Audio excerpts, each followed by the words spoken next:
Oh, so there's no need for me to have like a Google Excel spreadsheet. So we're doing this the old-fashioned way. Not gonna have any like stupid like 5.2 numbers either. So, alright, let's just get this done. I'm gonna place the characters first, and then we're just gonna talk about them. If I feel like I need to like give a little bit more detailed explanation, I'm gonna switch back to the game.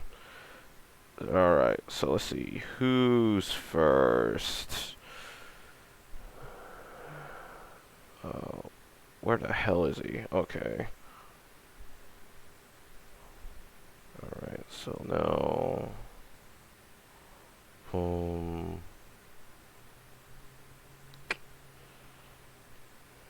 you go here too.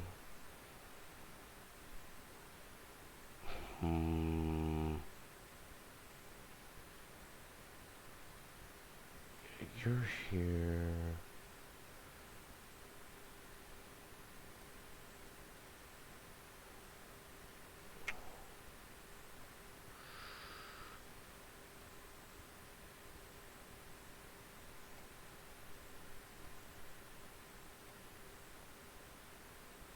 Not sure about you.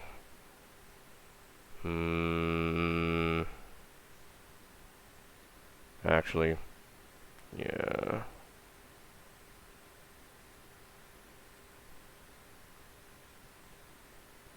You're definitely here.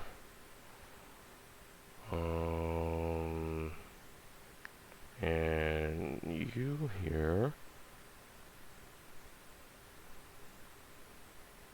Actually, I should add a roll above.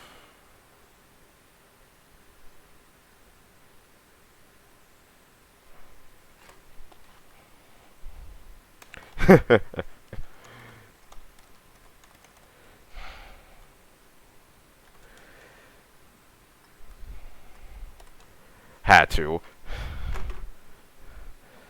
Yeah. No, this isn't a tier list. This is a matchup chart.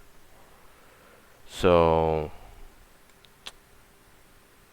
you are slight disadvantage. And then fighting you two is hot trash. So,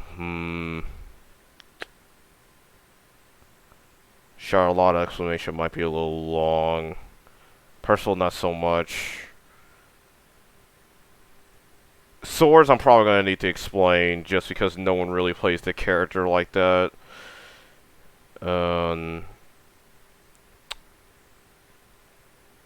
Yeah. Alright.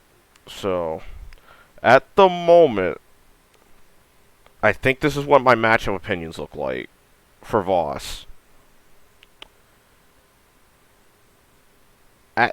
At this particular point, I'm pretty confident in most of these placements. At the current moment, there's only one I feel that could potentially change, and that is Lancelot over here. Other than that, I don't think a lot of these are changing for me until the patch hits and like some characters start like changing around.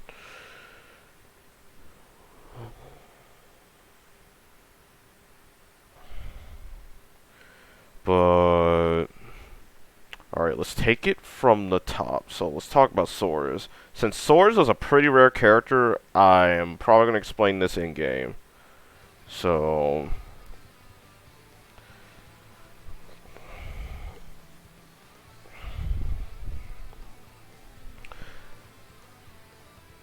Swords over here is a brawler.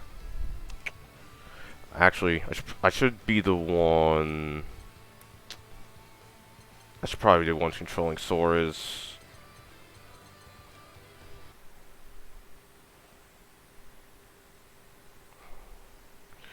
So generally, he generally wants to get in and then like put you in like really nasty RPS situations. And if you just like decide to like not like try to guess, he'll generally just chip you to death.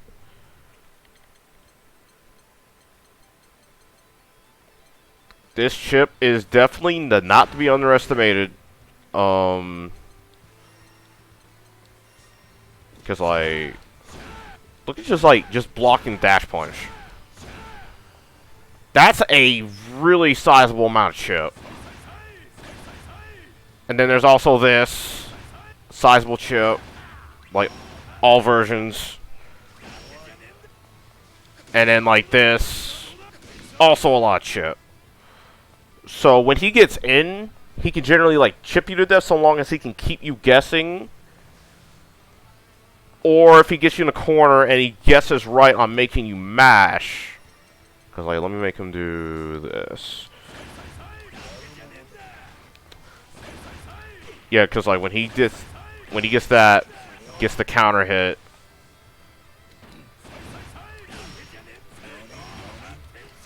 I don't know the combo, but yeah, it hurts a lot once he gets you in the corner and like starts making you guess. Yes, 2-2B is like really plus on block. If for some reason you block it, it's like +8. Yeah, it's like +8 on block.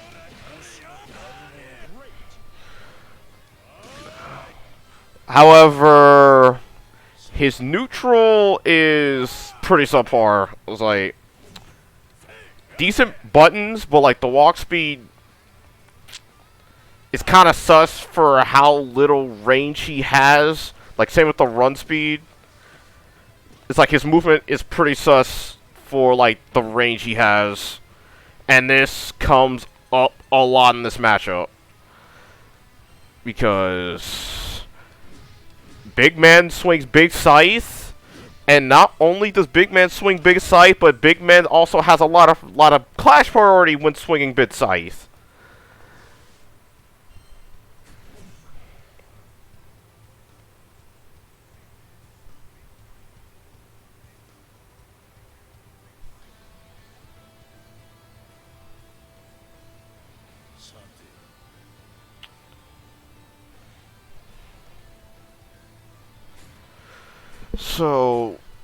So he gets outranged and neutral, and he also has the fireball to just shoot at him. The fireball helps keep the dash punch in check, along with the way the dash punch works, because a lot of people don't notice, but his dash punch doesn't become active until he gets close enough to you. This can lead to it getting stuffed a lot.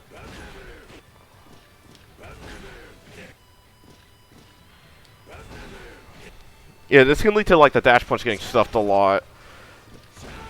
Still pretty fast. It's still like a fast move regardless, but like it's something to keep in mind. So like if they're like keeping buttons out there, you can often get stuffed. That's if the Dust Wiki isn't wrong. That is. But the dash punch can often get stuffed. That's what makes fireballs like decently good against him. So he has the range disadvantage. It's like the range disadvantage has to deal with the fireball. Doesn't really have anti-fireball options like that. Cause like you would think that like absorbing fireballs would be decently good, but pay attention to how much damage you're taking. Like, you're taking too much damage. So, mainly this is going to come up when he's, like, doing the RPS. But there's something really specific about, like, his RPS that, like, makes this matchup pretty freaking bad for him, which I'll get to in a second. So it's like, he's doing all this, gets in. If he gets in and say, guesses wrong, you basically just got close to a grappler.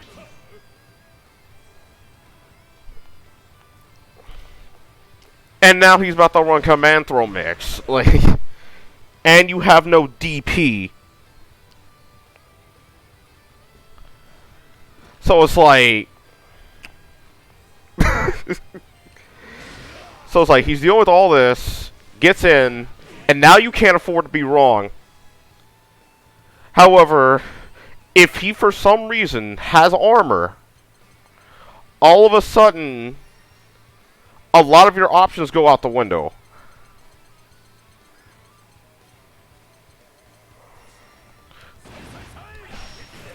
So, like, this would typically be the option, the frame trap.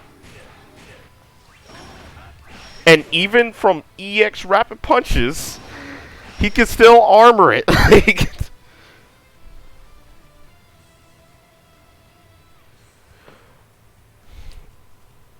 The main way that, like, Soros has to hard call this out is by using throw. And if he thinks you're gonna... And if the boss thinks you're gonna throw, they can just, like, just sit there and block. They can just sit there and block. Or they can just go backwards and use armor. Because you have to make sure you have a specific timing for the throw so you don't get bodied by EX stance.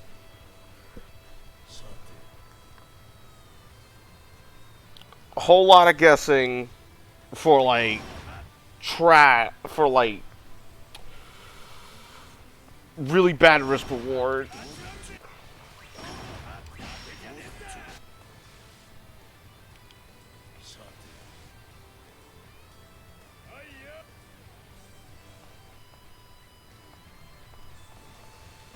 You're like, oh.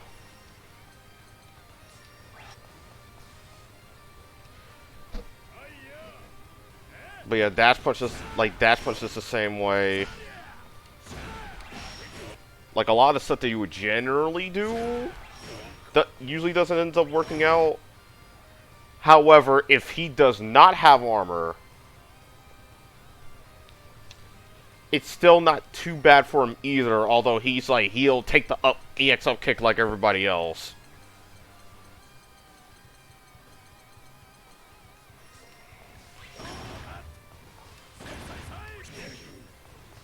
But yeah, it's like, he'll still take like the EX up kick like everybody else.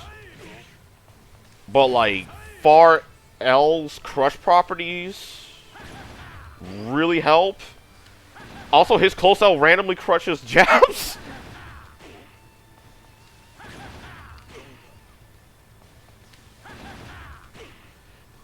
Yeah, his close L randomly like crushes 2L, despite it being like 7 frames.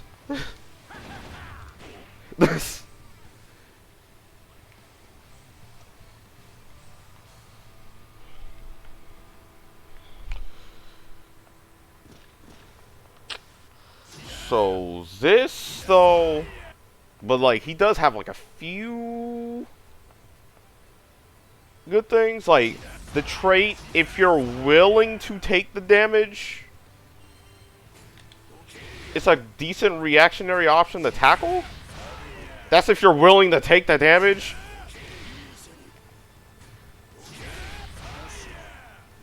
And that's only if you're willing to take the damage, because that's like gets them in.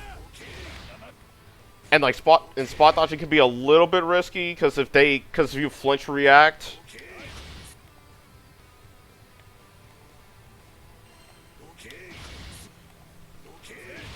Yeah, because if you flinch react, you get counter hit. This will give you a bit more leniency. And then you just like let go and like get your punish.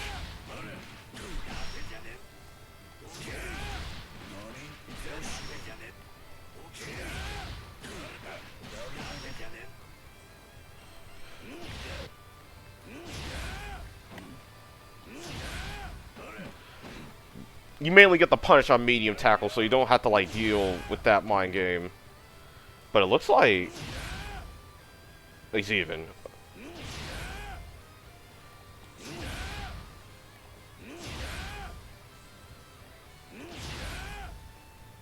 But on light tackle, it works similarly to dodge. So you only really want to use it against M.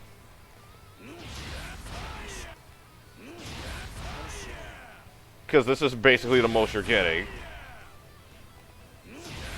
But a lot of characters don't really get a punish on light tackle at all when they dodge it, so like this is generally still good to have.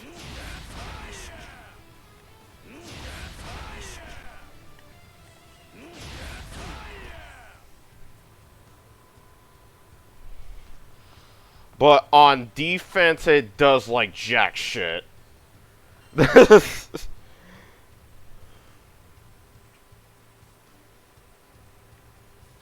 Let me switch them around.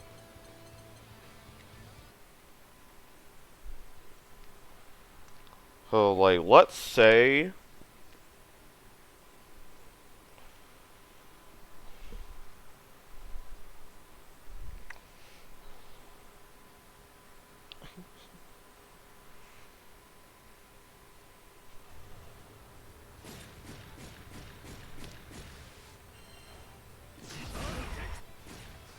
So, like, let's say you, like, mashed... Let's say you mashed flex in, like, a frame trap situation. Well, this is, like, not counting stance.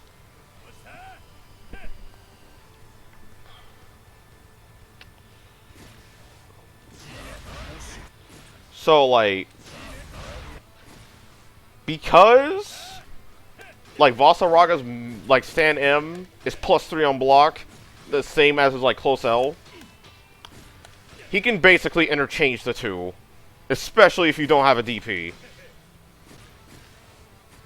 So if I think they're gonna get cute and try to use armor, since this is technically a decent gap, like decently big gap,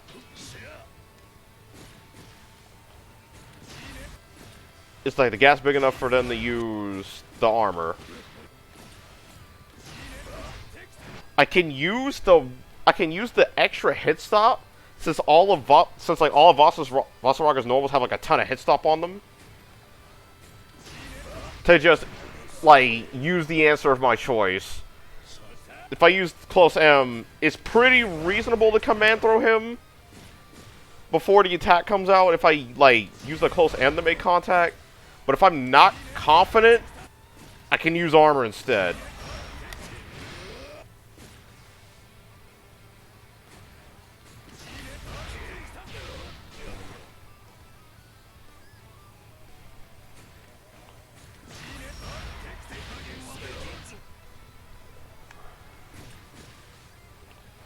But preferably, of course, you want to use stance so you don't like have to commit to anything.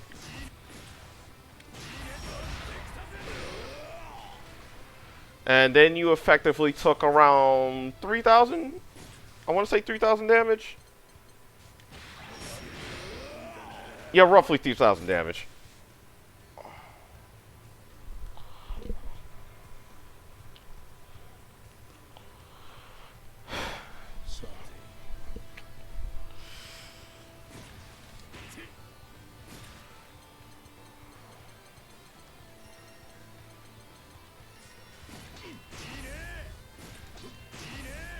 But yeah, generally...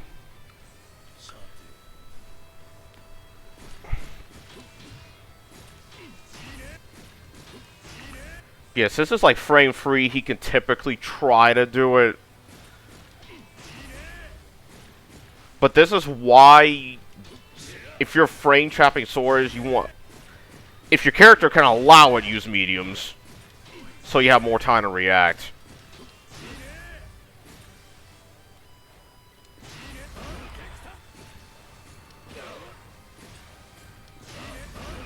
I think I did it as fast as possible.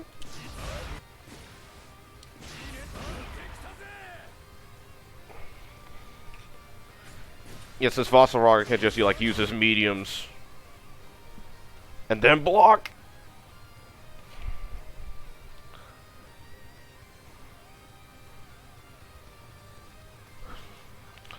Now, during the stance RPS, armor can come up.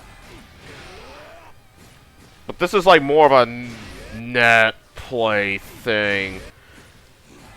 Because manually timing these things can be a bit annoying.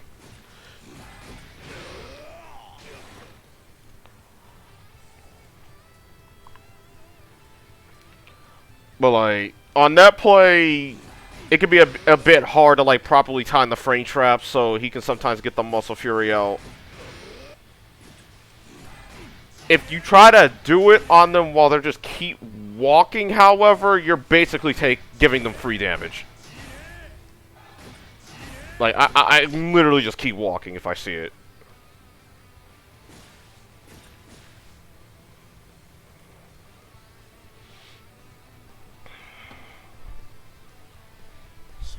Just keep...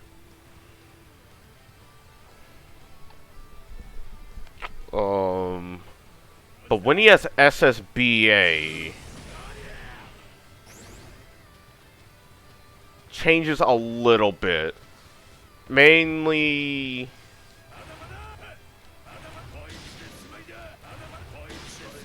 I think he has like an unblockable setup with this, if I remember correctly. Since he doesn't have a DP, he actually has to worry about that if he doesn't have a meter.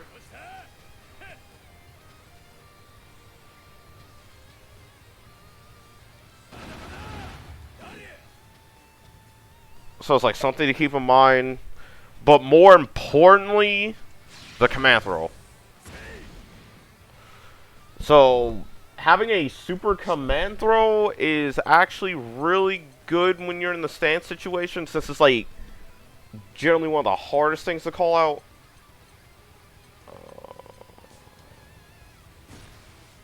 Let me make him do it.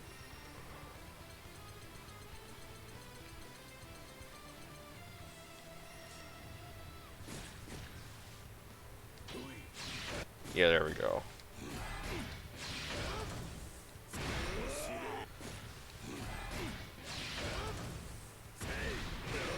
So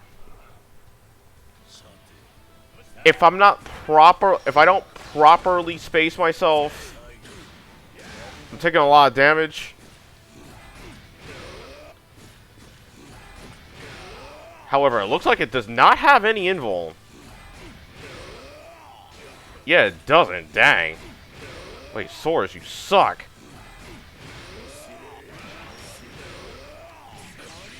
It's basically a juiced up normal throw. Dang.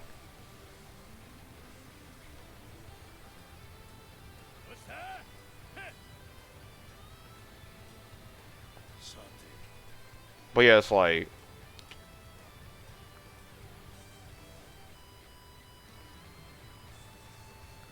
But yeah, it's like... The general sum up of this matchup is that you're trying to get close to a grappler, and not only that, the grappler out-neutrals you. So it's like... LOL.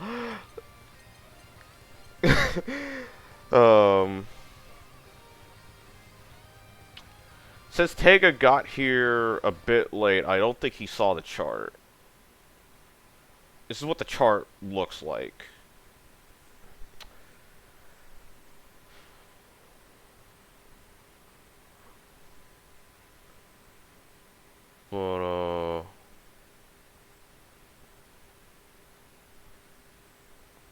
But yeah, that's how the chart looks right now, Tega. But for now, let's go to Zoe.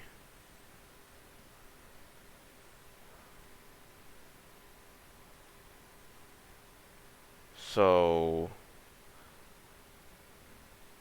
I still think this is Vaseraga advantage, but Zoe offense has developed a bit. Yeah, it's just a matchup chart.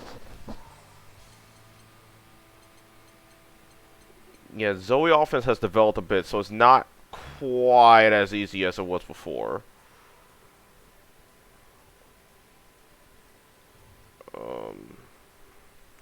Well, yeah, let's talk about it. Shouldn't have to spend too long on this. So...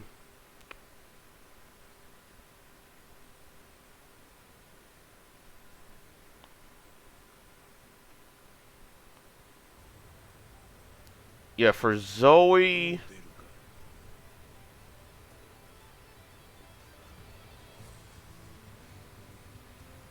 So for Zoe, she gets outranged, And despite getting outranged, her buttons aren't really too fast.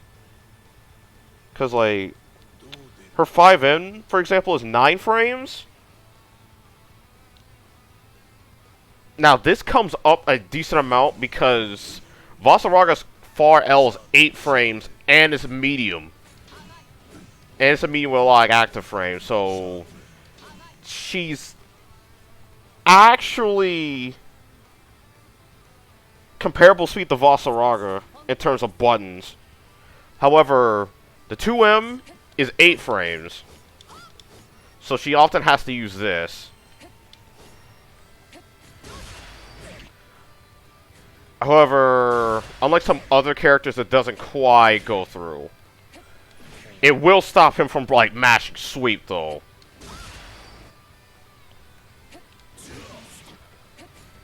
But that means she has to stand around here, and around this range, it can get kind of complicated. Because then he can like start mashing far L like a far M like a hooligan. But since she has to stand at that range, her far H does not quite have the range that you would want. Because, like, her far M...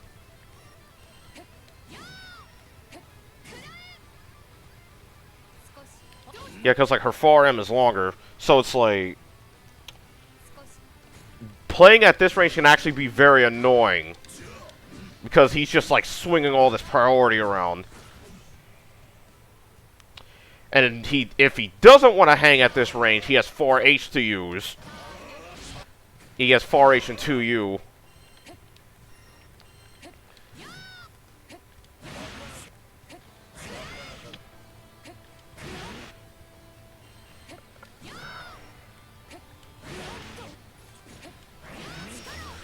But he has far H and 2U, and she has the Cheetah problem where whiff punishing these bigger buttons is actually really annoying.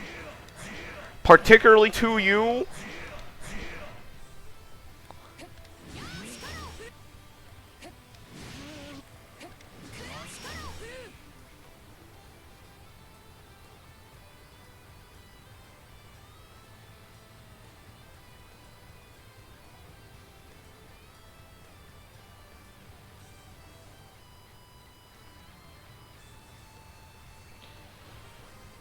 Since you're asking about Zoe, can I ask you how to deal with if she puts me in the corner? It's really annoying. It feels like a pressure that never ends since we're big and don't have a DP. I'll get to that. But, I don't want to talk about the neutral first. So...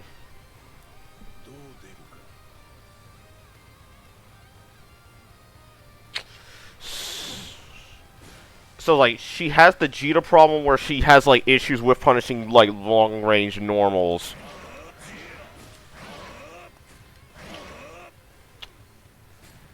So, I think it's like Cheetah where she has to use EX Rekka for a whiff punish, which is, like... Yeah, she has to use EX Rekka for a whiff punish. But unlike Cheetah, she doesn't quite get the corner push.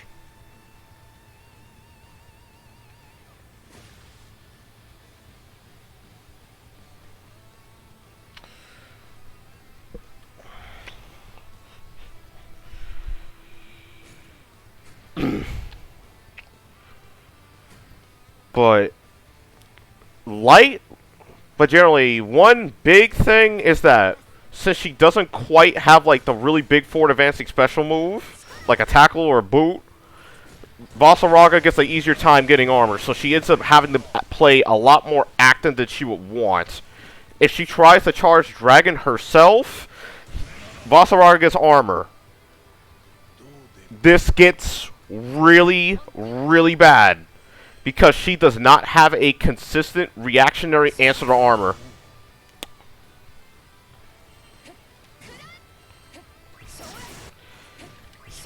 If she tries the lightning, not only is it too slow, but it can like sometimes like randomly lose. Wait, this is so slow.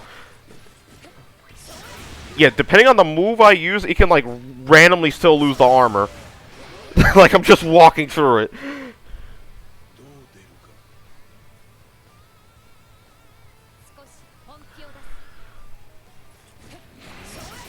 Like, even normal stomps, it can, like, still, like, randomly, like, lose. Her best options to deal with armor are, like, preemptive dragon attacks. Mainly, like, Dragon M and Dragon H. But this is what Vaseraga wants. He wants Zoe to use all this Dragon Gauge in neutral, so when she gets in, her offense is subpar.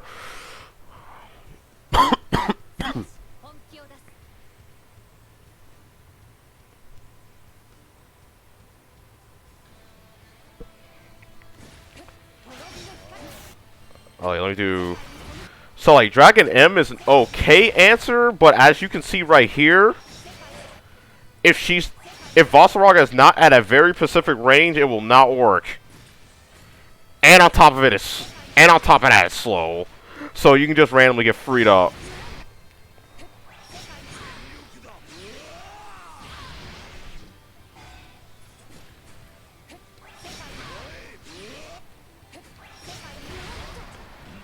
So, like...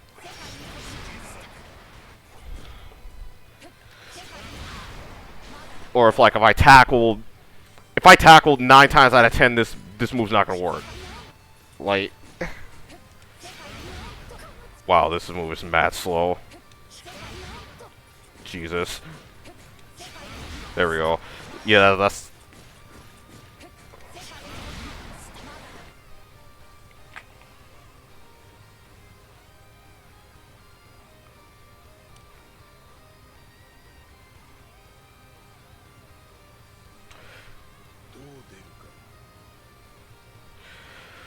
But... yeah, due to this, she's often have to resort to using Sweeping Breath. But as you can see, pay attention to how much Dragon Gauge that uses. That's a lot of Dragon Gauge. This is what he wants. The less he has to deal with that, the better.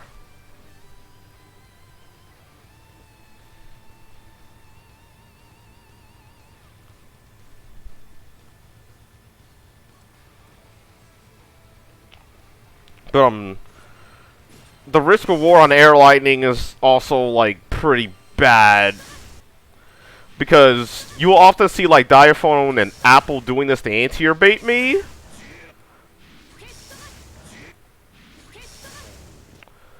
So, like, while that is a thing, you really should not be jumping on Vaseraga. Especially if I have armor.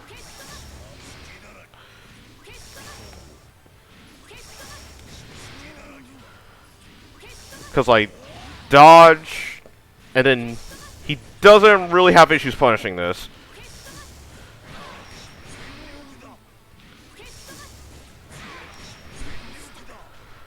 However, I can also just use the opportunity to get armor.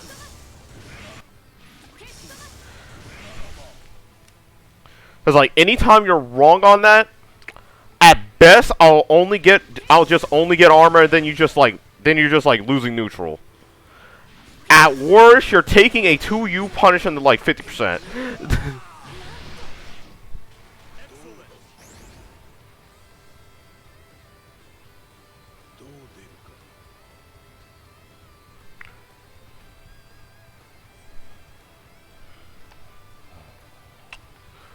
Or even worse, let's say you misspace the lightning and you're still in 2H range because this 2H is too big.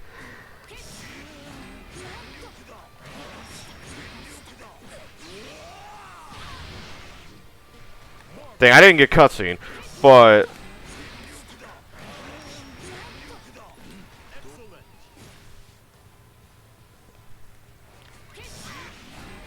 This is like the worst case scenario that can happen. Like, you misspace your lightning and you got hit by 2H instead.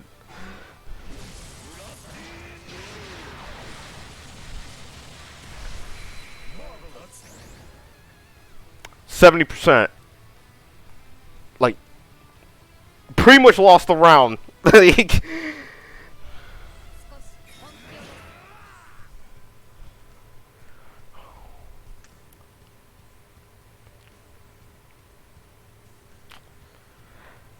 I think with SSBA it's like it's like around 7.5?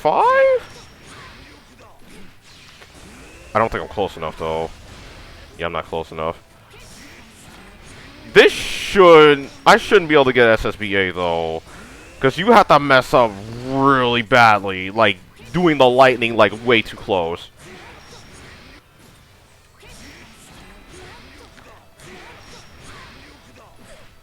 Wait, I didn't get my SSBA.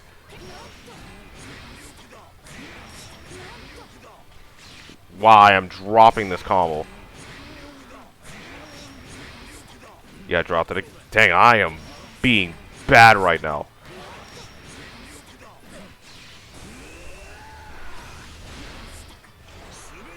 There we go.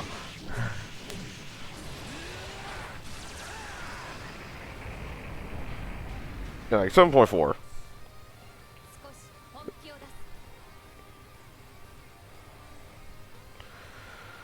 So it's like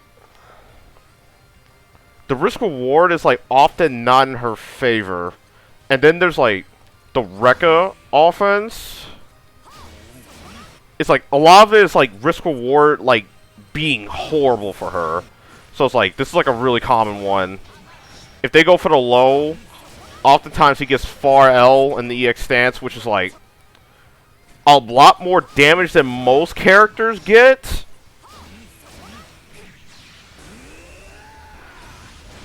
Yeah, he doesn't get like far on the SSBA, but he gets far on the SBA. So it's like a lot more than like what characters would typically do. But yeah, this one.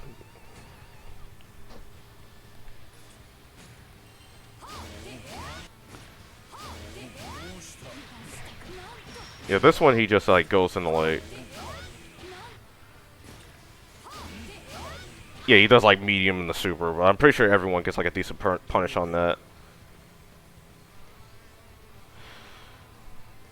So like, even when he's getting pressured, there's like a lot of risk reward that's like not in her favor. However, if I get cornered and she has like roughly this amount of Dragon Gauge right now, like enough for like 2 sweeping breaths, this is a pretty bad situation. Because not only is her offense in this kind of situation really strong, but he's tall enough to get fuzzy and has no DP. So like things get really bad.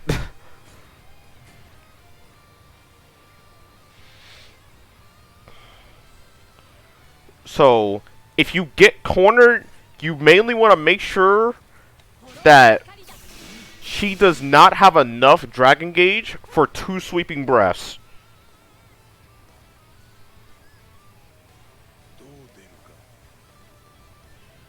Yeah, that's generally the goal. Make her waste the Dragon Gauge to the point where her offense does not matter, and then bully her that way. Because she has no DP, and nothing like really good to like stop the armor. Her most consistent option is like using these moves, but that's not always the best idea.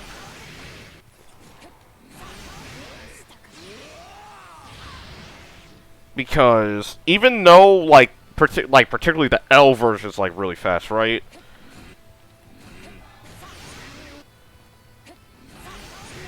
If you get red at all, you're dead.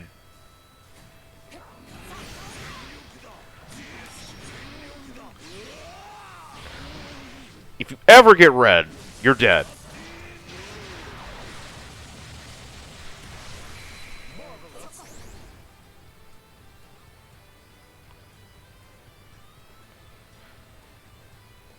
Is this the Fane that played Cell, Blue Goku, and Blue Vegeta? Yeah. Yeah, I played that team.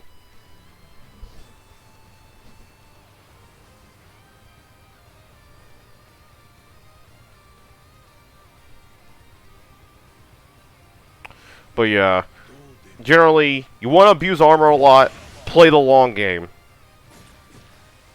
Play the long game till the opportunity presents itself. Because you generally have a really good neutral advantage against her compared to like other characters, like say Ladiva. Because even though like Ladiva like frees her up on defense too, Ladiva has like more issues in neutral than Vaseraga. So you have to take advantage of this.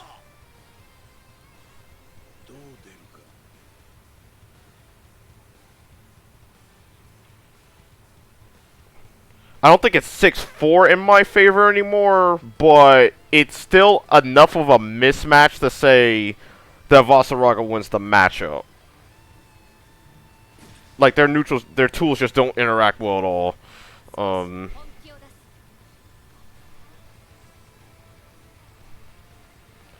But yeah, let's see who's next on the list. Yeah, Beelzebub. So like this is actually a really quick one. Yeah. So Beelzebub actually has a lot of tools to discourage armor in neutral. Like 2-4 is probably one of the best moves in the game at dealing with armor. Just like the threat of that move alone, like really discourages me from doing like EX walk at this range in neutral. And this move's really strong for it.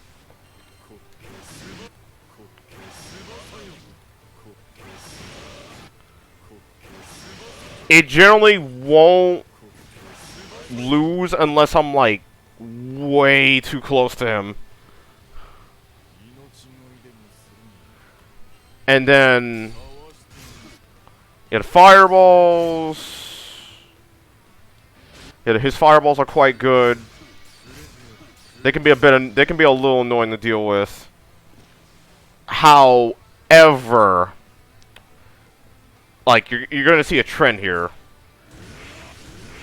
He can't really move. It's like his best like forward advancing move to like try to stop like Vaseraga getting armor is like TKEX dive. But you basically have to be standing right here. You generally don't want to be standing right here.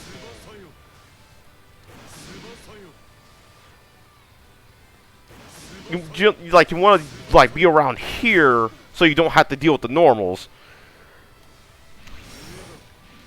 But once he has armor, the neutral doesn't get too much worse on the ground unless 2-4 is on cooldown.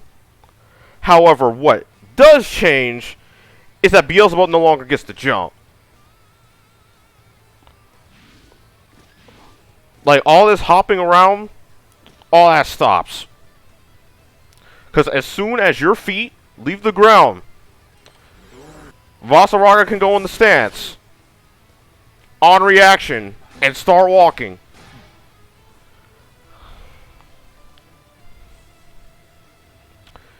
If you try to EX dive at him, or dive in like any sort of fashion,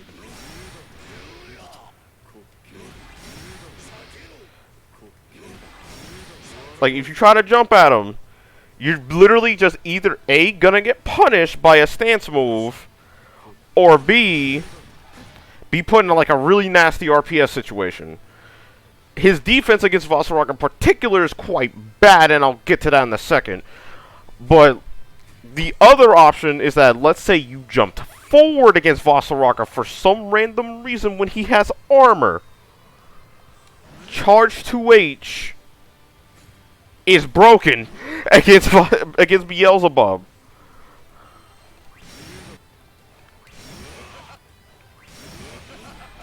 Like, charge 2H against Beelzebub is broken because you eliminate all the guessing involved with having the anti-hero this character.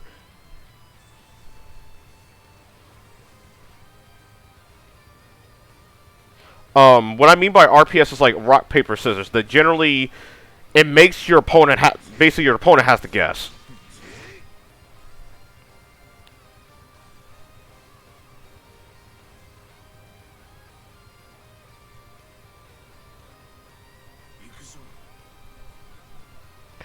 But yeah, if he ever jumps forward against Vaseraga that has armor, or if he's in general 2H range, charge 2H when he has armor can basically end the round right there.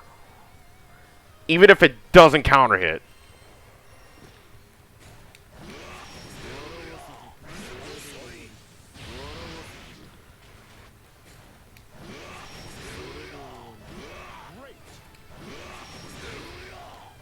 Because, like, even without the counter hit, he can do a lot of damage to him.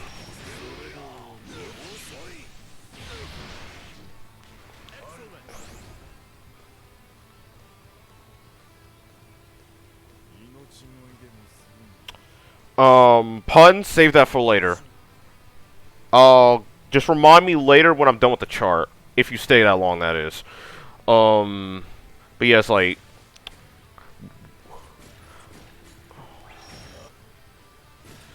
Generally,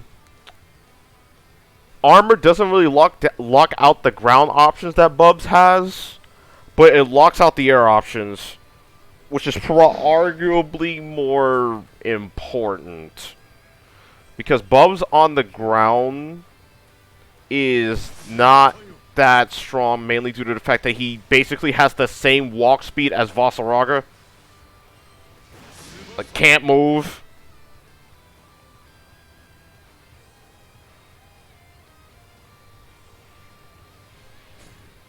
So it's like a lot of the grievances Bubs has in this matchup is mainly due to the fact of like character strength. Like, he's just really undertuned in some areas, and like those undertuned areas make it quite easy for Vaseraga to just abuse his tools against him. But in terms of defense, even though Bubs has a DP, not only is it 11 frames, but all of them are one hit. This is actually more important than you think. Because since all the DPs are one hit, that means when he's armored up, like, whole lot less guessing.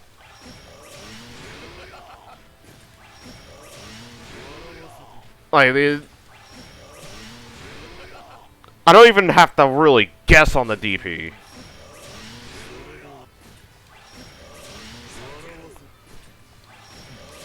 Like, all I have to do is, like, slightly delay a normal, and I can basically cover most of the options.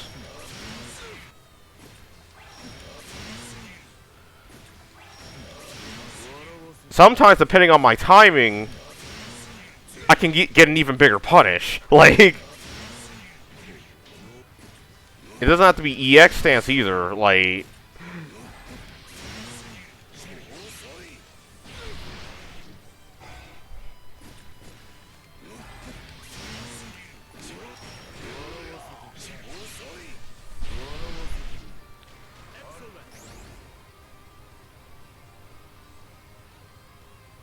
for the armor, yeah, for the armor, do you do the manual input or the quick input? For this, like for stance, you can use both. There used to be a bug where you couldn't really use simple input to get the armor on EX stance, but they fixed that like really early in the game's life.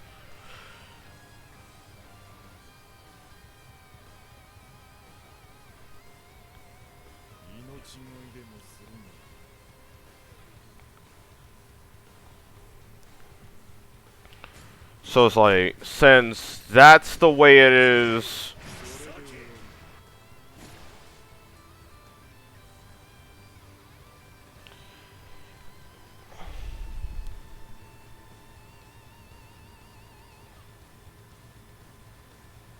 yeah, since that's the way it is, like, defense is that bad and he doesn't really have like a big enough neutral advantage for it to matter, if at all. On top of the risk reward, it's not quite. It's not enough to like for like any of like Bubs' options to matter because of like how bad the risk reward is. Because even though he has like good things for the matchup, like the risk reward is so bad it doesn't even matter.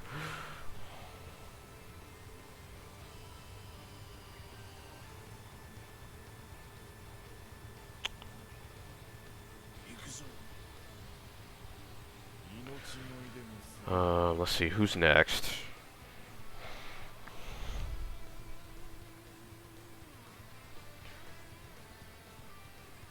But yeah, Narmaya. So Narmaya's the one I actually had the most issues trying to place. Because she has like a good amount of things for this matchup. And, like, when she gets you cornered, she has, like, one of the best corner combos in the game. But it's, like, it's mainly, like, getting there is the problem.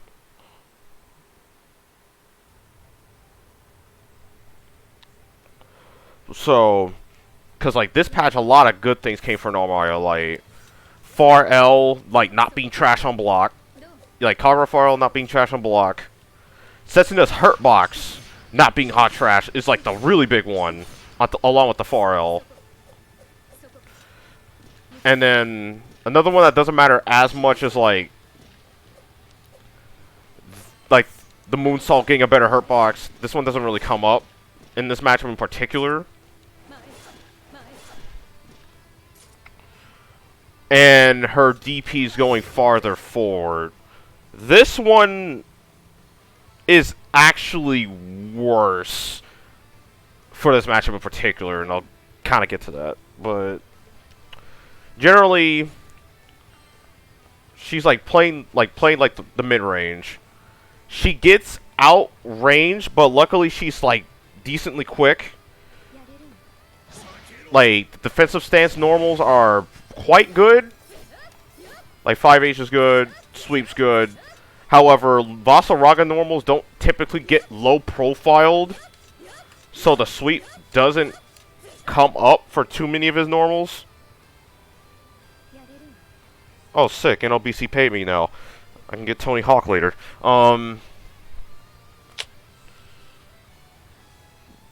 Where was I? But yeah, it's like her defensive stance normals are quite good for the neutral. Since they're both quick and have decent range. But she kind of gets outranged by Vaseraga.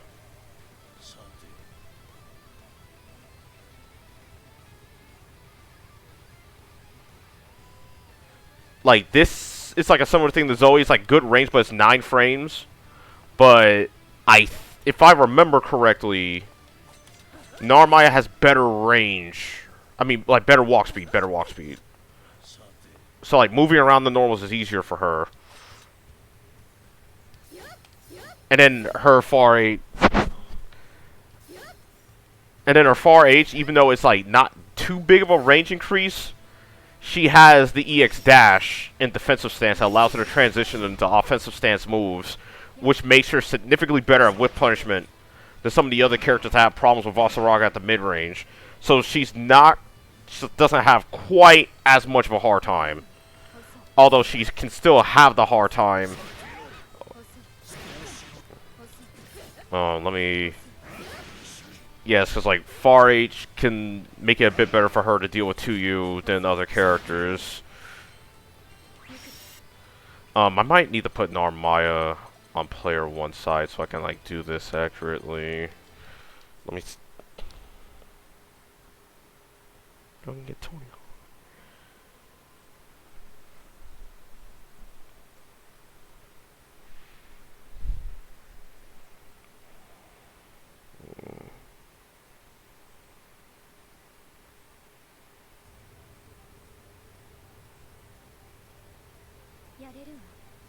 Alright, so I'm gonna make Vaseraga do 2U.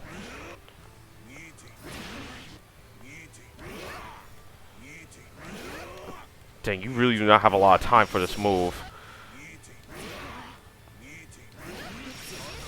Yeah, so like, she gets that, and if I'm near the corner, I get lit. So she has one of the best whiff punishes for 2U.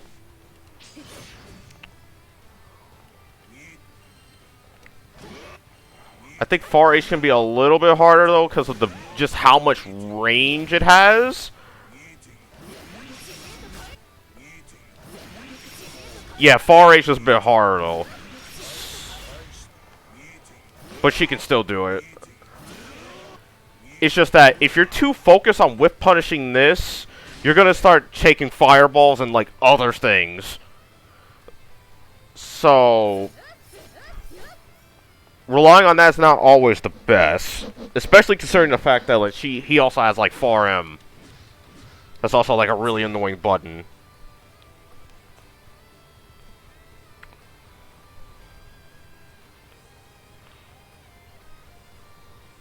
Like, you can't be getting too antsy, like, trying to whip punish this. Especially considering the fact that he can, like, delay the button. And when this counter hits you... I was like, let's say you were, like, waiting on Pacific timing. If that counter hits you, that's so much damage.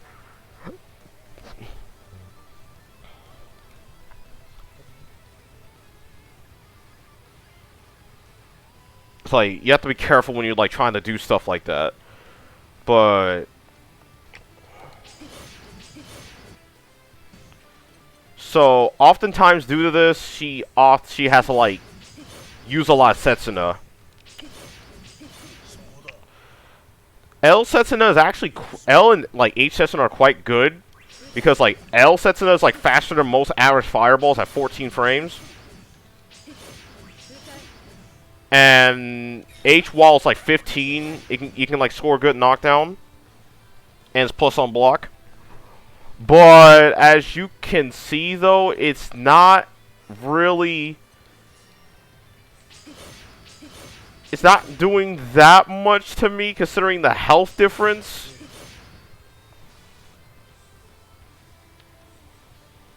And if you're ever wrong on a Setsuna, you're gonna take a lot more.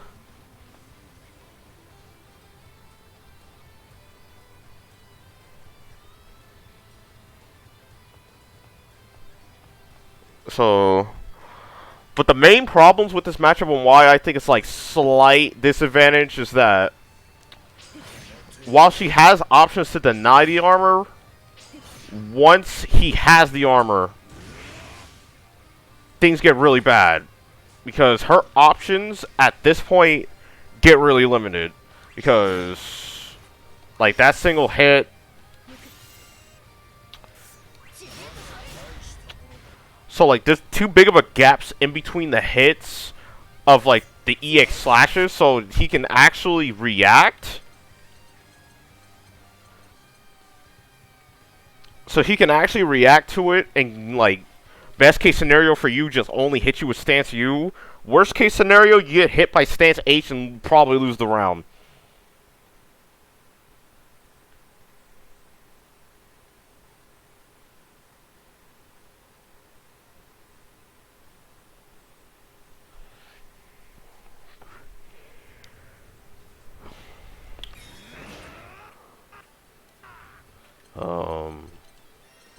Let me see.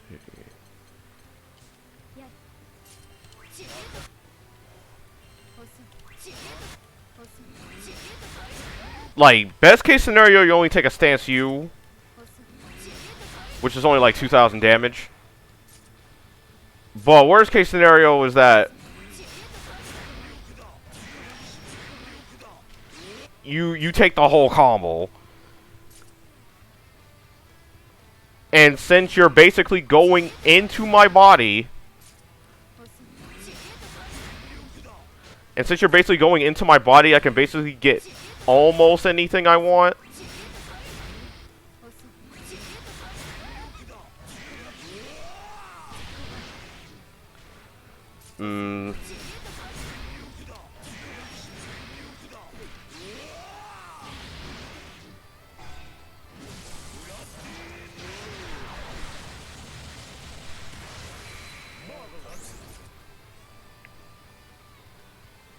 So yeah, that's not that good of an option. So this often forces her to try to get the throw. Yeah, like try to get the throw or like run up DP.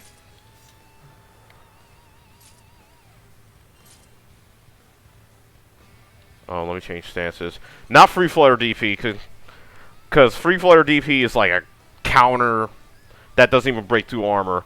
So you have to like try to do this. And if the Vaseraga practices it, they can react to it if they're waiting for it.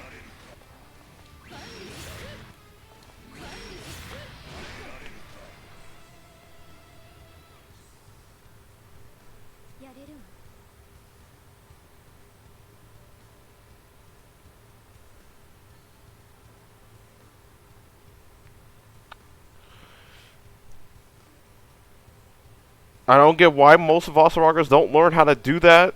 It helps so much.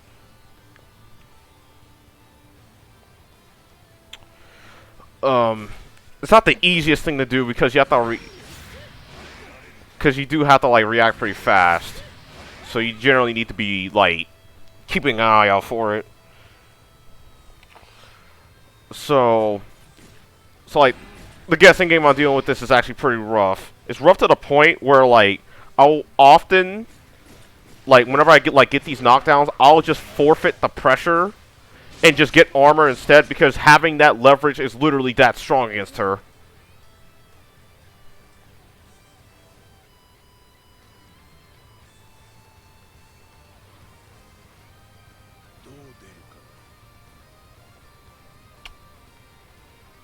Maybe later today on safe, but I'm gonna get Tony Hawk later. But I'm gonna get Tony Hawk first because I finally got the money. Where was I? Okay, so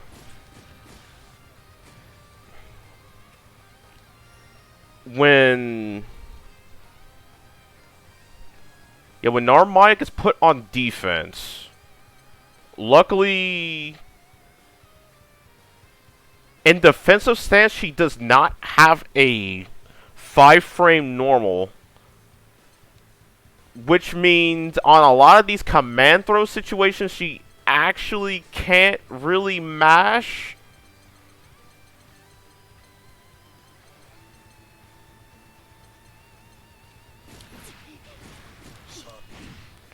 If I can actually do it right. Well, I'm not doing it right. I'm not getting it.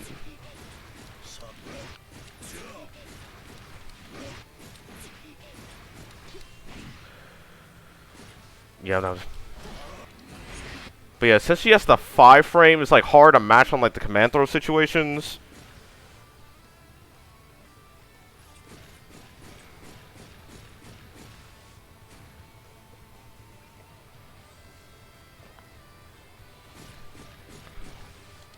I think I'm on.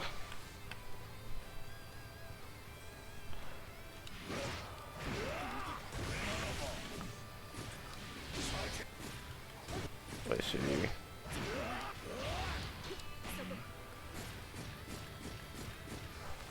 Actually, wait. I think the patch took that part out. Actually, never mind. Scratch that. I forgot the patch actually either made that really hard or generally impossible to do. Because I think it only really happened. Because I think it only really happened off of like doing close H into this now.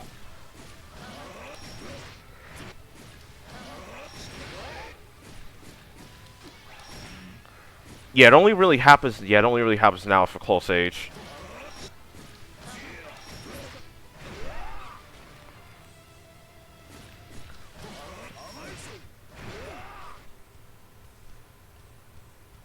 So, but generally, only having the 6-frame Noel can make like some of these situations like really annoying to deal with. But she has the 7-frame DP. However, one thing that's special about Voss that people tend to not know about is that he is the only character in the game that can meaty jab in OS 7-frame DPs.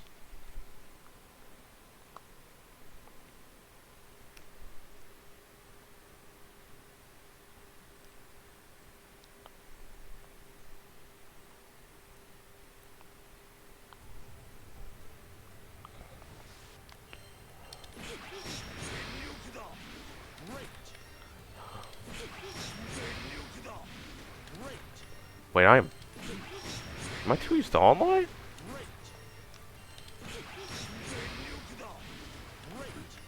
Wait, am I too used? Dang. Let me see if I time this properly.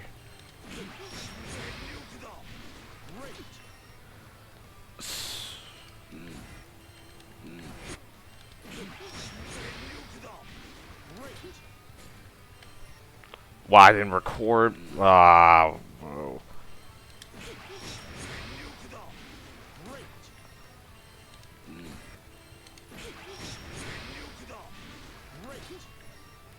I don't think I timed that right.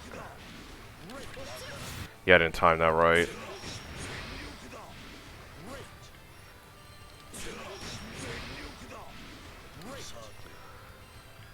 Jeez, I like how whenever I need to stream, I end up just botching this.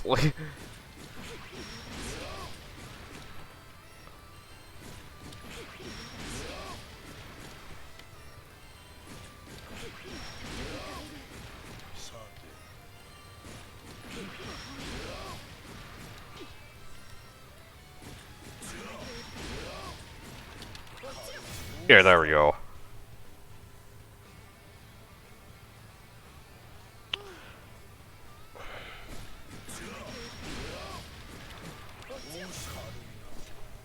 But yeah, there we go. So, yeah, that could be a thing. Although he can just like do a normal safe jump on top of that too, off of like a lot of his enders. It's just that since he can do like the jab meaty too, on top of that, some of like the not so great knockdowns, he can like still OS the DP. And then his DP punishes, like similar to Ladiva, are quite sizable. Like, even on light DP.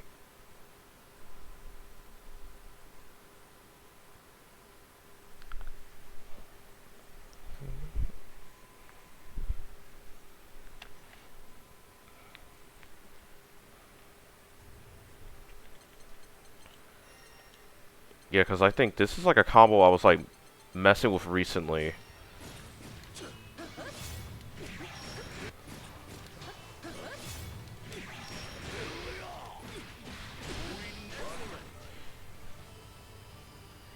We'll get the Lance in a bit, but I'm going in order at the moment. But yeah, so generally you have to like play the guessing game, and if you're wrong, you're taking a lot of damage. Like even meterlessly, you're gonna take a lot.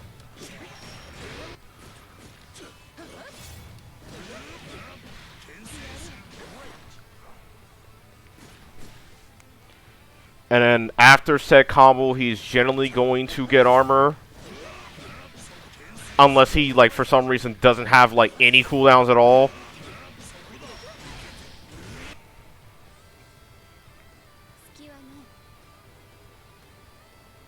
But,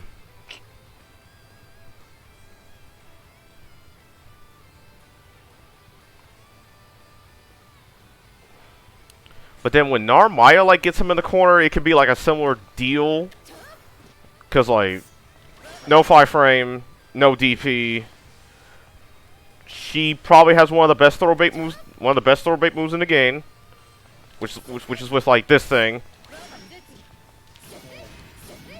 Along with her close normals just being really good.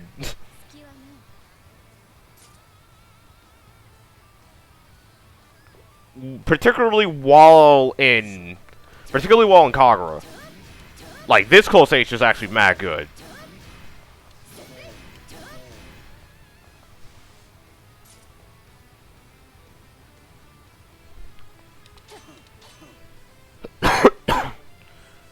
And then, yeah, the EX214, EXCK214 is like plus on block, throw bait. If they get hit, you get a full combo.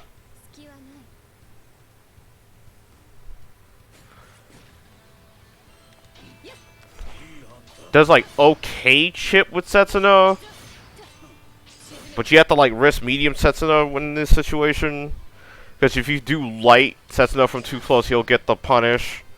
This is like minus 12 on block. Yes, minus 12. But this move on Vaseraga on defense is actually really good because he can't really punish it. Yeah, he has like a good amount of issues punishing it spaced.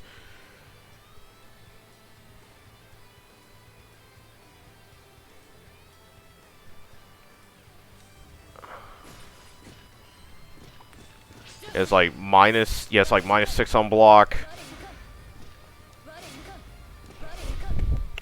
So she can get a decent amount of chip on him.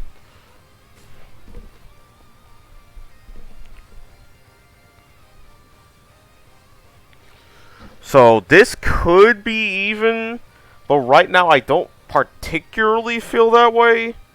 So like her and Lancelot, like the matchups, I feel like that could like change around the pit depending on like how players start going about it. Okay, so let's see who's next on the list. I think it's Lil Wayne.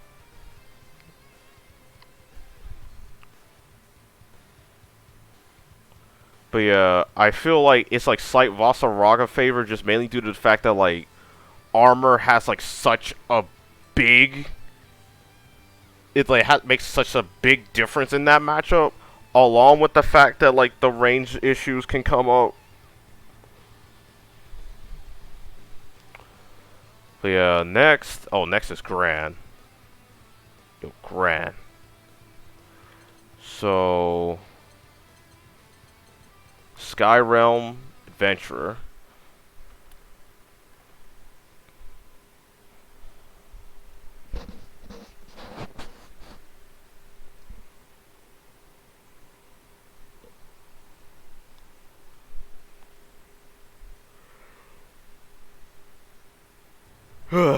So, yeah, I personally think this matchup's even. So there's like a few things that come up though. It's like one is like obviously the range, like pretty big range disadvantage. On top of the fact that Vaseraga's buttons typically don't really get low profiled.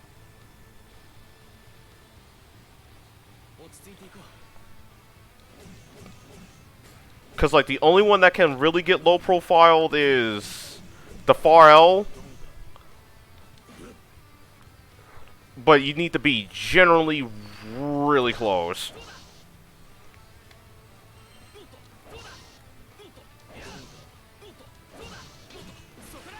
But yeah, it's like, wow, I was practicing DP punish on him. But yeah, it's like, he'll generally be poking at far L to like stop run-ups at around this, like press it when he gets around here. Far L has a lot of active frames, so he can generally press it decently early, and it's hard to whip punish.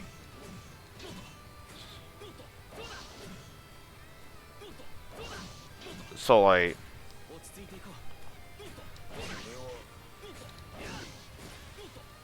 but generally, if the Gran is running up a lot, he can typically just like either use a fireball, press far M, use M stance to go back a little bit, freaking mash sweep, like he generally has a lot of options to stop the run up. So this often makes him have to use boot. Now boot definitely can be annoying to deal with. But this is also part of the reason why you use far M a lot in this matchup. Like a lot of far M and a lot of fireballs. Because far M's active frames can help like keep boot in check. Like you don't want to make it easy for like the Gran player to just boot in. So, like, you need to use the combination of, like, Voss's tools to make it hard. And so long as you're diligent and, like, keeping the Grand player under control, you can generally, like, keep these things, like, keep them from busting out. However, this is, like, one of the matchups that automatically becomes a 6-4 for Grand Online. Because, like, doing a lot of this on normal PSN is hot garbage. Like...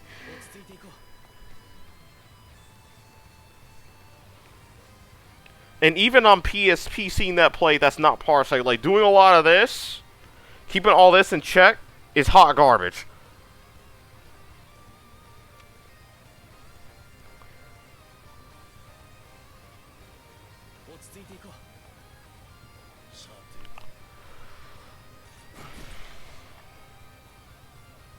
So yeah, it's like...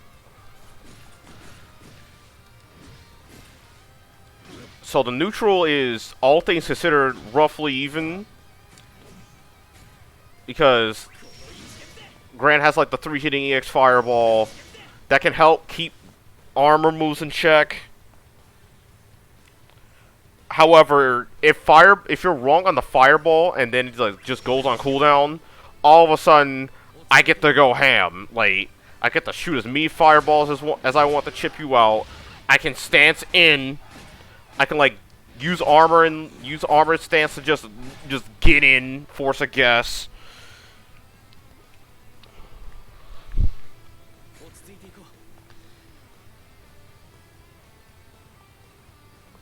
So you don't want to waste it.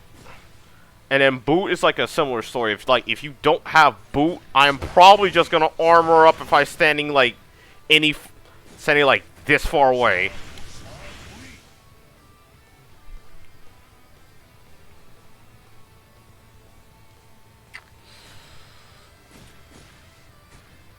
Now, thankfully, because of Boo, Gran does not really have issues, like, getting the whip punish on the normals. Unless he's, like, at an extreme range. But at this range, generally, everyone has problems unless they get the counter hit.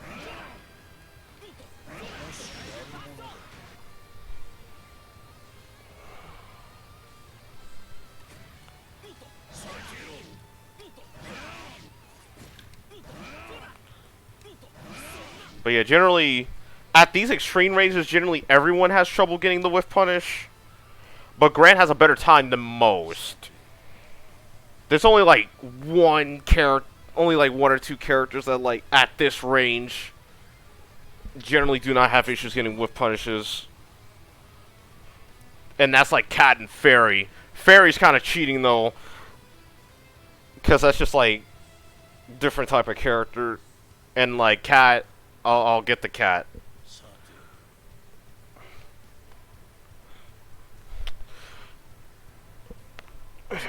Alright. So...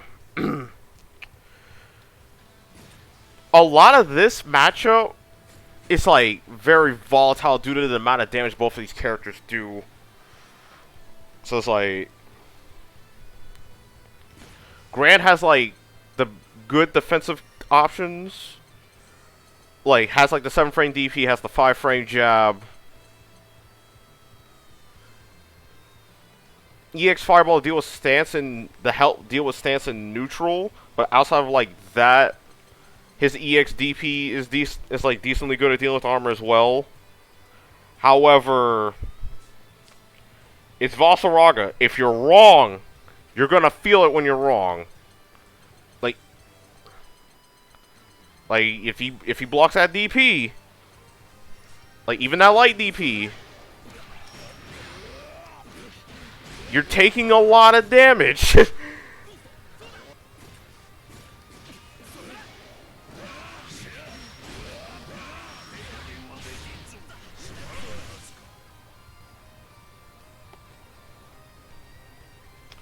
But it's like, but it goes both ways. It's like the main thing. Like, if Vaseraga, like, mashes on, like, the wrong button,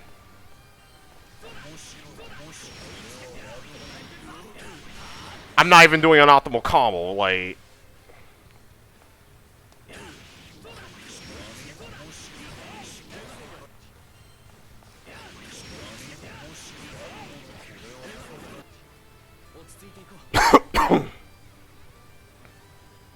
Yeah, I'm not even, like, doing the right combo, but it's, like, roughly half my health?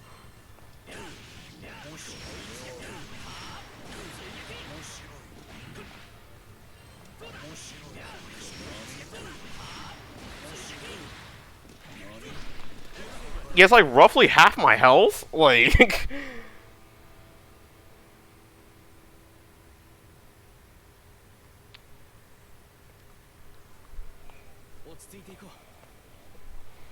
So, like, it goes both ways.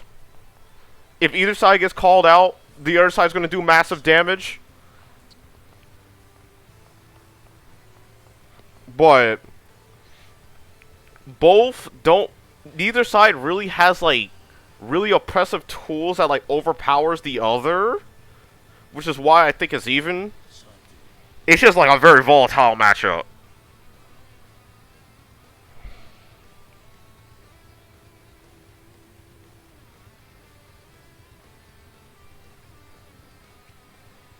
But yeah, next is Lil Wayne. Let's talk about Lil Wayne. So...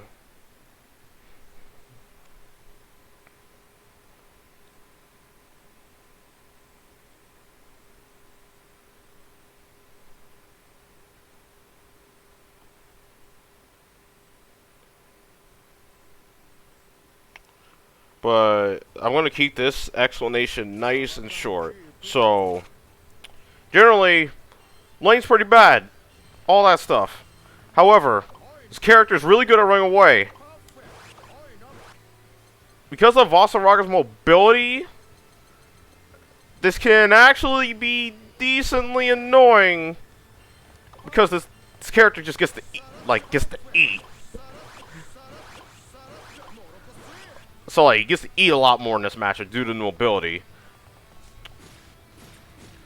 However, if they decide to go with this strategy, and this is also really important, because I see Lil Wayne players thinking they beat this character because of this. So, like, if you go on ahead and running away all the time, that also just gives me leeway to just armor up. And like most of these other characters that are in slight advantage for me, or advantage, you don't really have like good reactionary options.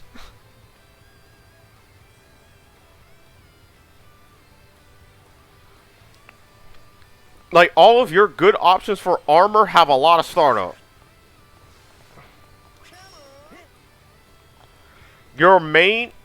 The main option that you do have that's like really good against armor is EX parry.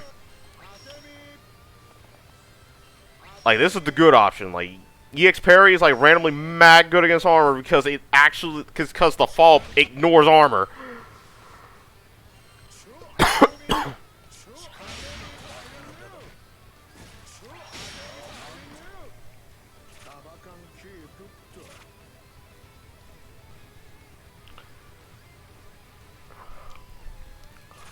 However, ward is minimal?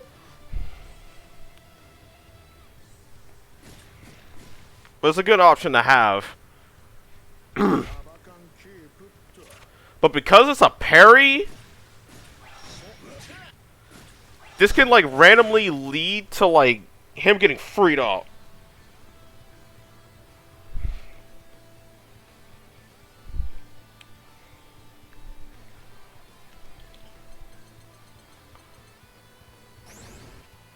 But the main reason why I don't think Vaseraga wins, though, is because of these supers. Since he gets to eat a lot in this matchup because of Vasaraga's mobility, he often has to deal with the supers. Not so much HPA, because like everyone has to deal with that, but Yiggy in particular. Vasaraga's mobility makes dealing with this super axe very annoying. Because he's often going to get chipped out by lightning. Like, he's randomly going to get chipped out by lightning. A lot. So, because of this, He's often is gonna get very vulnerable to like the green ball. I forget which one it is. It's like M. I think it's like M, or is it H? Okay, sound. Yeah, sound. So you often have to like deal with that one in particular.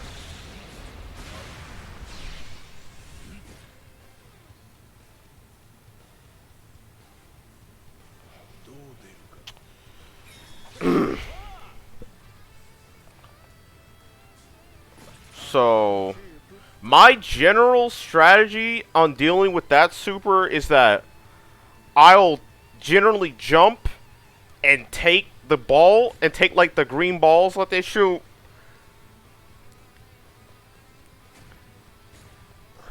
Generally, you're not really reacting to rocks, but generally I'll jump into the green balls and take those. Just so I'm out of range for lightning, so I don't have to, like, deal with that in particular. Because once Yiggy ends, you can time a Bloody Moon if you have it, and get a good punish on him.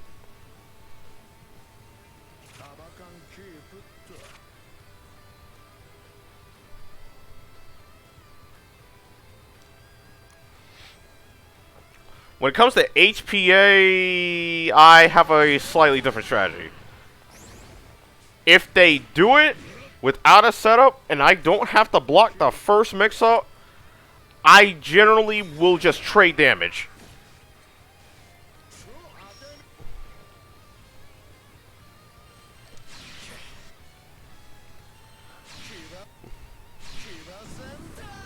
Like, I don't care if I get hit.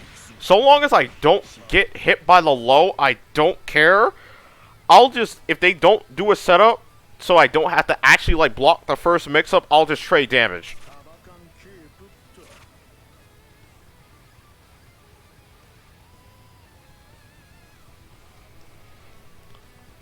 So, like, obviously, like, Lil Wayne can dodge during the super to, like, try to, like, mitigate the damage he takes. But I'm definitely going to hit this man as much as I can before I either get hit. Yeah, before either I get hit or the super ends. I'm just gonna, like, try to do as much damage as I can on Lil Wayne. Because I have 11k, I can afford to take it. Like,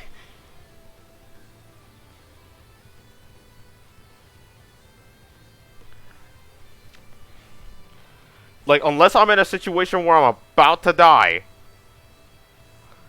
I'm generally just gonna, like, keep swinging on it. If I'm about to die and I'm in this situation, I'm probably just gonna go all out and just try to do as much damage as I can. Because I am pretty free to this freaking low. I'm pretty free to this low. So...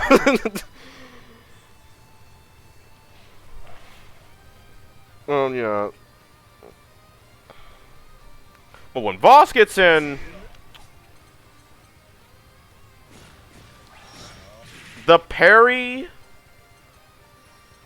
like, Lil Wayne's parry can mitigate how many counter hits he takes. However, what that parry is not stopping is me command throwing this man like 5 times. Like, I'm a command throw. I don't care.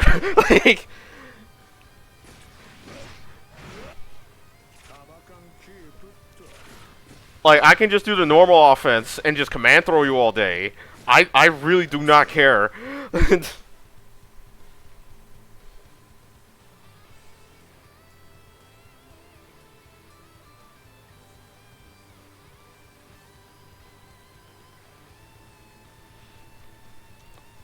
Because of how that parry works, you're just taking command throws all day.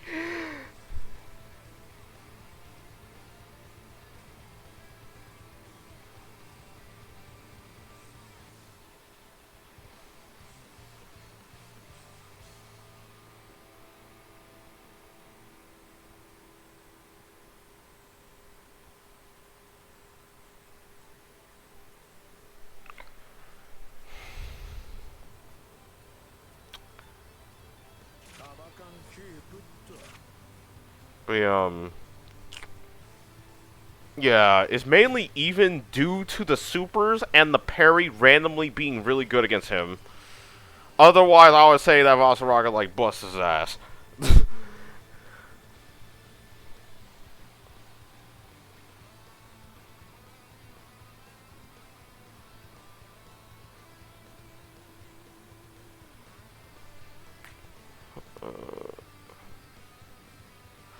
Yeah, next is Cheetah. Now, Cheetah... So... Think of this matchup as a combination... Think of this matchup as a combination of, like, Gran and Cat, but she doesn't really have the things that make this matchup hard, aside from the damage. But the damage alone is not enough.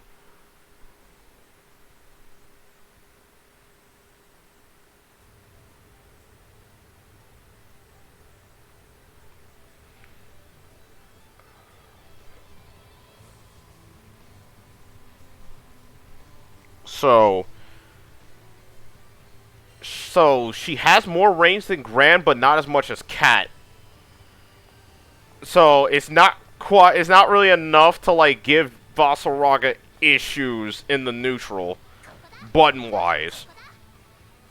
She doesn't have boot or EX Dwa, so you have the issue of not being able to whip punish some of the longer range buttons consistently. Say hello to you. Like getting like sizable whip punishes, I mean. This forces her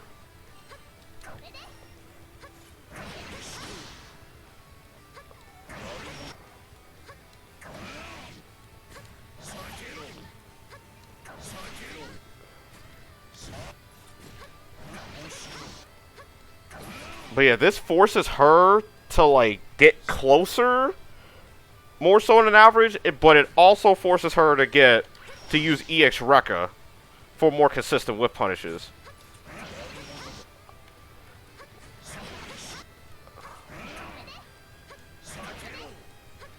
Yeah, because unless it counter hits, she doesn't really get the consistent EX Rekka.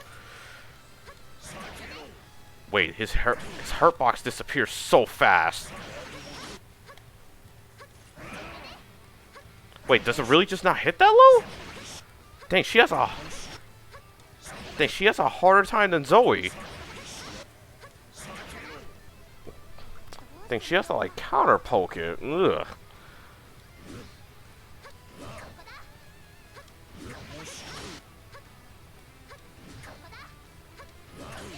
If she has to like get the counter hit, yeah, that's actually really, really annoying.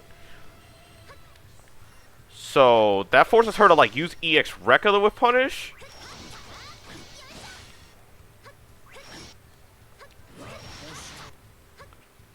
Oh wait, that's why it's counter hitting all the time. I had counter hit. I had forced counter hit on.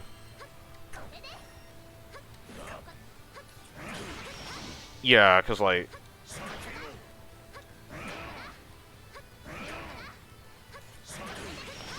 Yeah, because without the counter hit, she doesn't really get anything.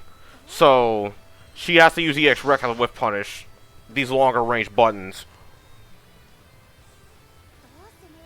Alternatives, it's like, I think for 2U, if she's looking for that in particular, she can use Sweep.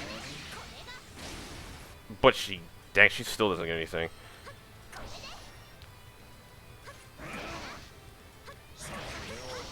Yeah, she still doesn't get anything.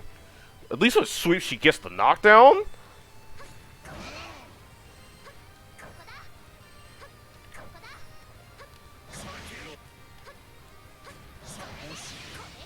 But yeah, at that range, she doesn't really get anything else. So she generally has to whip punish with like EX Rekka. Wait, even on far H, EX Rekka is not consistent. You have to run up and EX Rekka. But like for far H, that's like reasonable to do.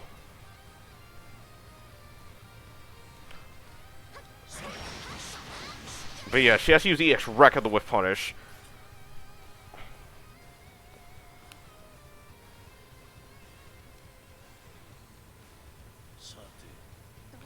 She can't even 5H in the super at some of these ranges. You're super slow.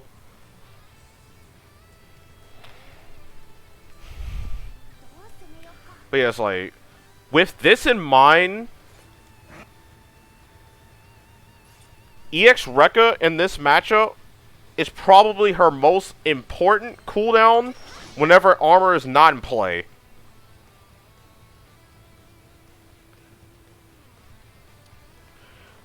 She only gets a lot off of raw EX Rekka if my back reaches the corner.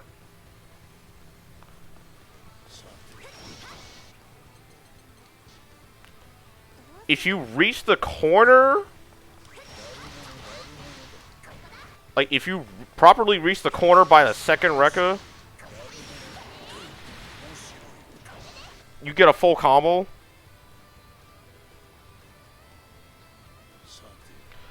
But she has to actually reach the corner. Like, so if I'm at like round start distance, I actually do not care that much about getting hit by it. Especially if I have armor stocked.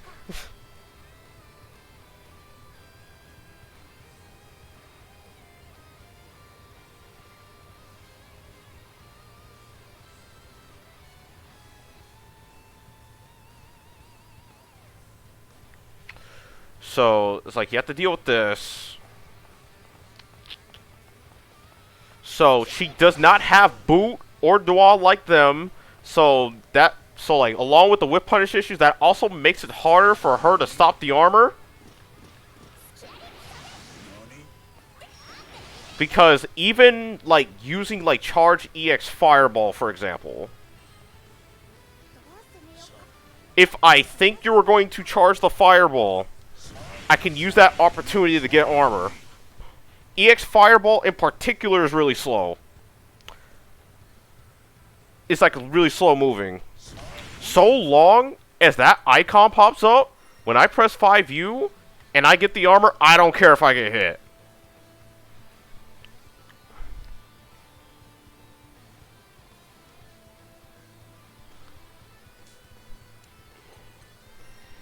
Yeah, so long as I get that armor buff, I don't care if I get hit.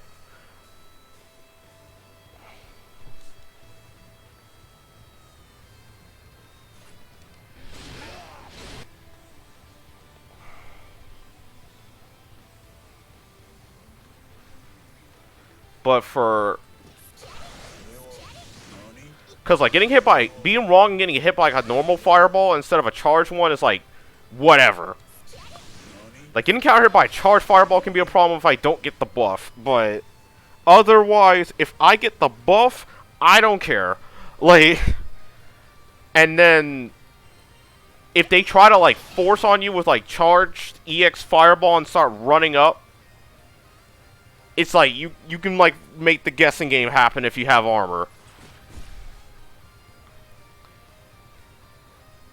Because while they are plus, they have to stop at they generally have to swing decently early to stop you from pressing buttons. If you have armor, you can just use M stance to back up more. And if they press the button, they're probably going to get lit.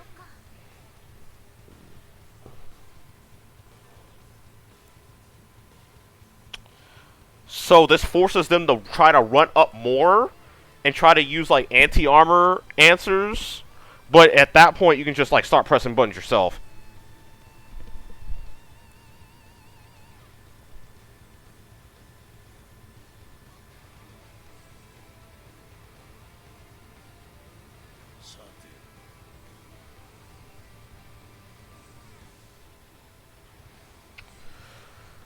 So...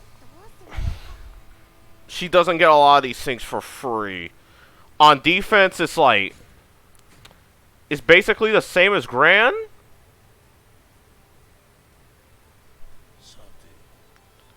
It's just that the one thing that's, like, different is that she can't fire... he can't fireball Cheetah as easily because of her MDP.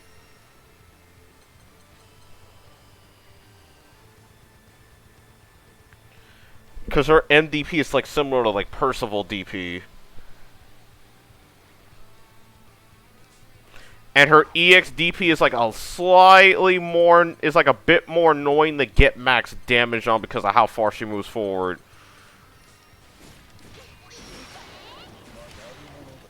So like, because you have to start doing like, you either have to improvise on the combo or you have to start doing specific things.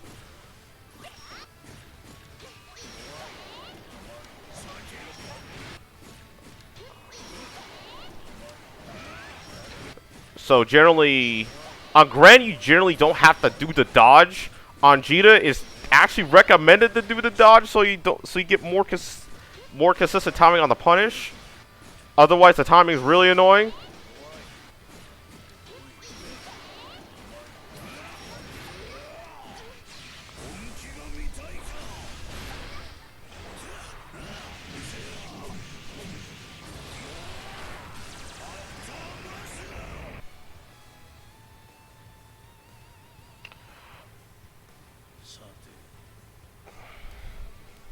But yeah, being mid-screen is to Vasaraga's advantage. Because if you're at like this part of the screen, generally she's not really gonna have access to like her big whiff punishes because she has to use EX Rekka a lot of the time.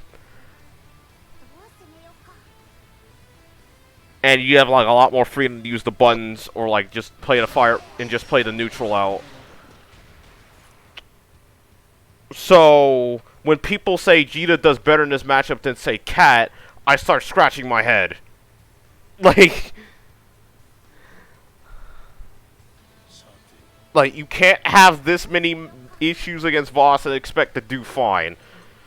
Just because, like, she can, like, maul more. Because, like, even when she gets to, like, into this situation, she still technically doesn't maul him more than Gran. Like, 2M is still, like, a really good button. Like, 7 frames, only -1 on block.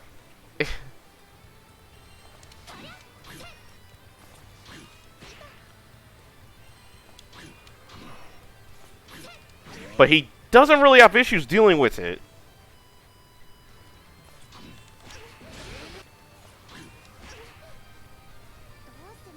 But yeah, Voss doesn't have issues dealing with that. Despite people, like, praising it up and down. It's like, if he doesn't have armor, he can, like, go for the trade. Or if they're close enough, he can, like, do 2L. Obviously, if it's space, that's not the case. Space, he's just gonna have to do 4L.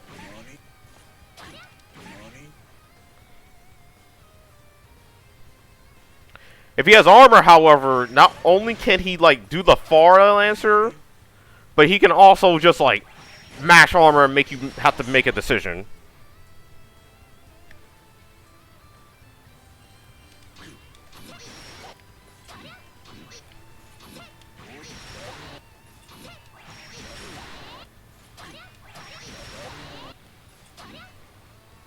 But let's say, generally they do it farther away.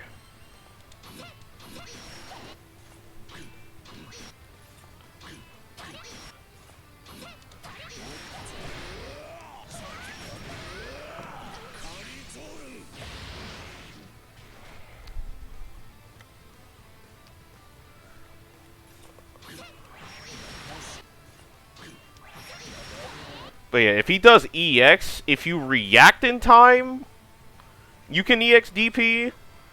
However, at those farther ranges, if you're just reacting to like the fact that, oh, I hit armor, let me hit EX DP, then you die.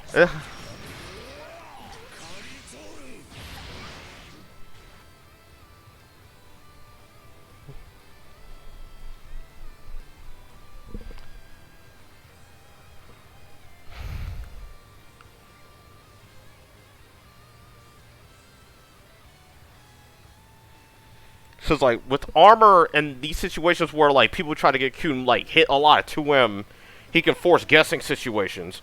So, that's not even that. So like compared to like Grand 2M in this matchup, that's not. It's not as good to have.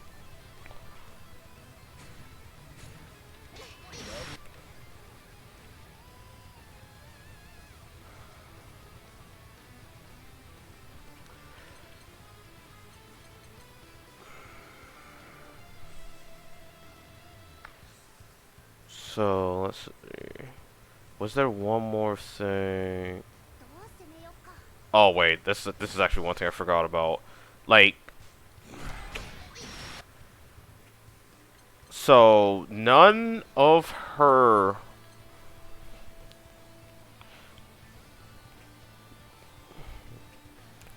defense against stance is basically the same as Ran. Same options. You deal it the same way. The main difference is the fact that she doesn't have Grant's SSBA, which actually forces me to guess. Her SSBA is actually on the opposite end of the spectrum in terms of the fact that, like, I don't have to care about her SSBA.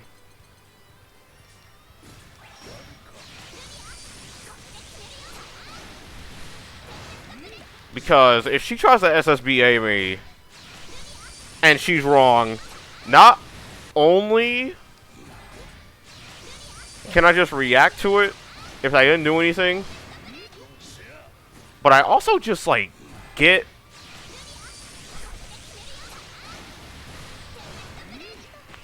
a normal combo.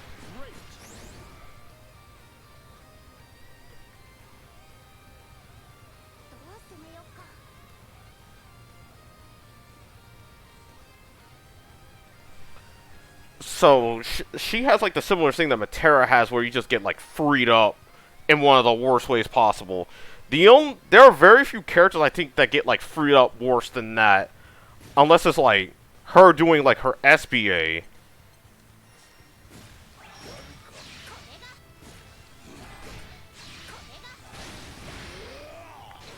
Like her SBA is like gets freed up pretty badly. Actually, let me like make her do like the first. Yeah, that should be enough.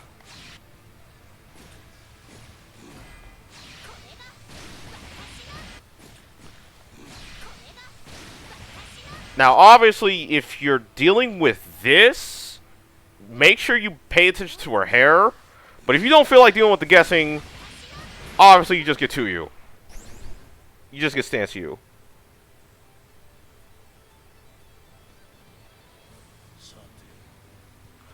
But if you don't see blue hair,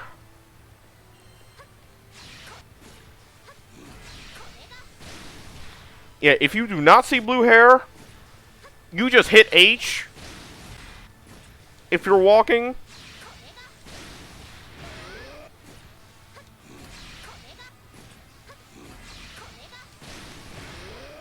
Yeah, if you don't see blue hair, you just hit H if you see her walking. And then you free her up.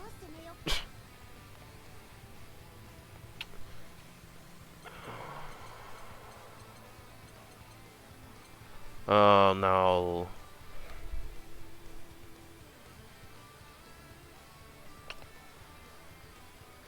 But yeah, that match was like has like a lot of similarities to Graham, but she doesn't quite have like the same tools that actually make the Graham matchup really annoying to deal with. But it's not bad enough to say that it's in Voss's favor. But La Diva.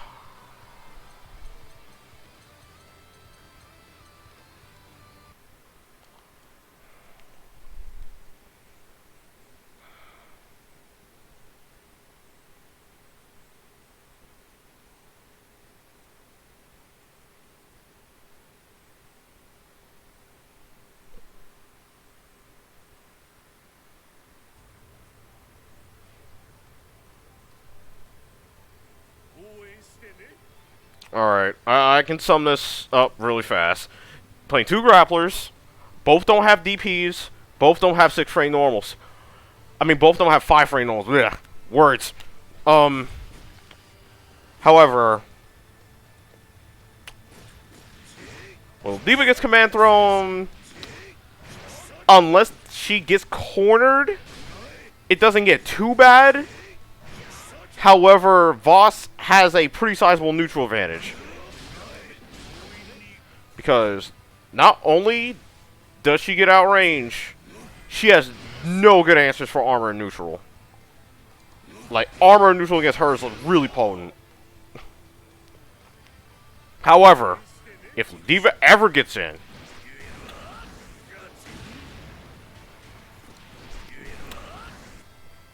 gets freed up in every way imaginable. Both sides get freed up in every way imaginable when the other side gets in. Like...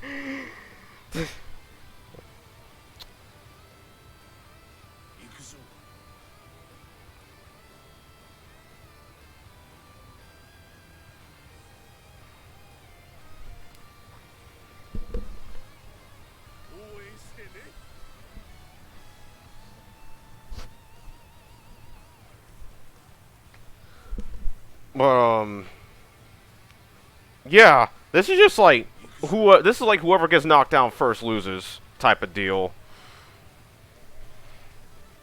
The only other thing of note is that Ladiva's SSBA is probably the best option against Stance, hands down, because it actually beats all of the options except for like keeping it tight.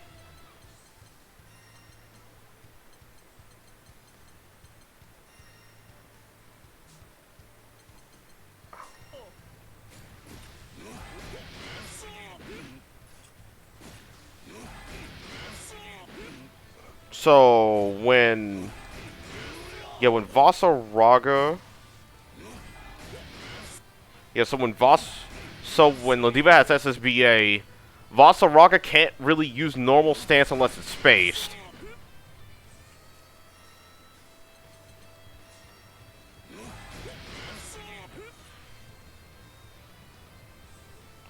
Because like stance M is -10 on block and she has a decent amount of range.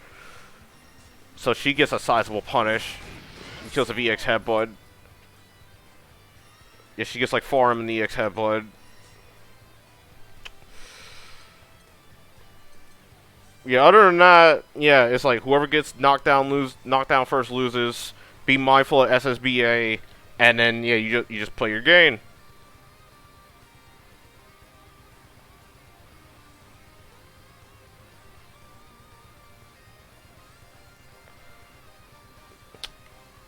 I'll do Tega a favor and save Lancelot for later. I'll do Lancelot last in 5-5. But let's talk about Matera, cause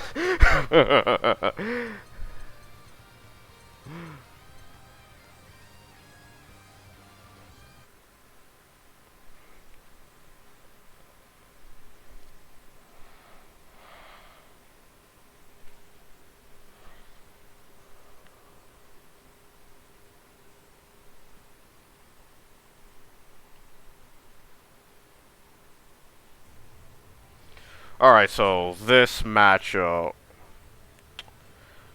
Before Vaseraga got his buffs, this was definitely a 6-4. Like, before Vaseraga got his buffs, this was definitely a 6-4. However, patch 1.21 happened. Voss got a lot of changes in that particular patch. And that dramatically changed this matchup.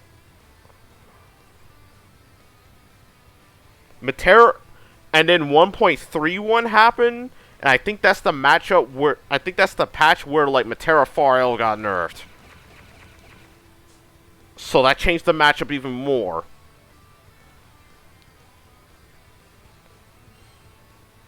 That's also the patch where Matera's Far M, like close M, got nerfed as well. So, like, a lot of things in this matchup changed to where Vaseraga has a lot more room to play. And I think people, Matera players especially, tend to forget that.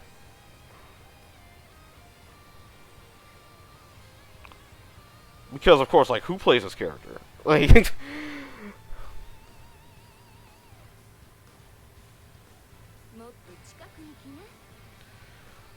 so, let's talk about the neutral first. So, actually, I need to put Matera. I need to be the one controlling Matera, actually. So,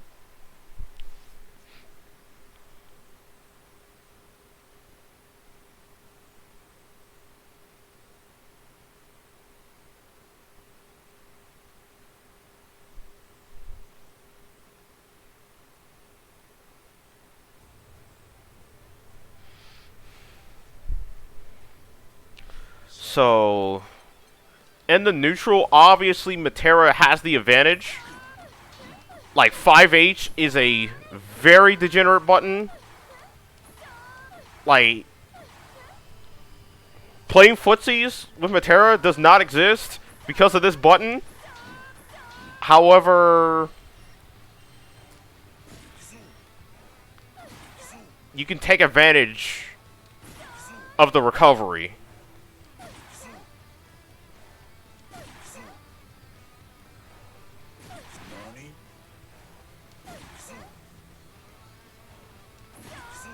I'm trying to do it as late as I can. But as you can tell, when you roll that 5H, she's not really at an advantage. And if you, like, roll it on a read, she's, like, punishable. Like, she doesn't get to press buttons here. So, combine this with Vasaraga's range. And the fact that his far L, like hers, is plus on block. But you also have to add on the fact that it's also a medium button in terms of clash priority. If you are right on this, if you're right on terms of like dodging or rolling this 5H, you get a lot of leeway to work with.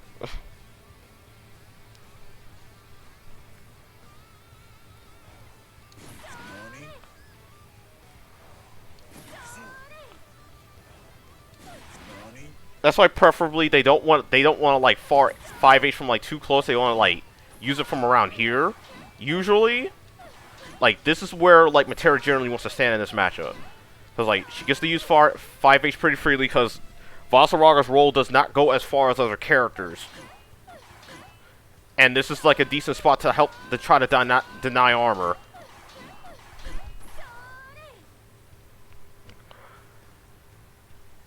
However, yeah, because of like system mechanics, she can't press it too much. But yeah, this is where like the high fireball comes in. So like dodging this one is like bad usually.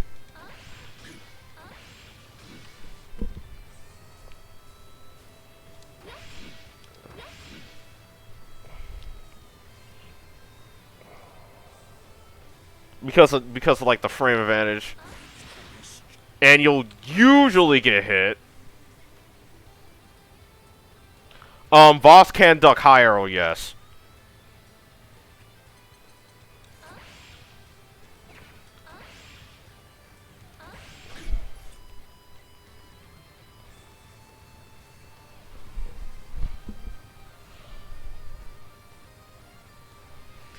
So, generally, she's gonna...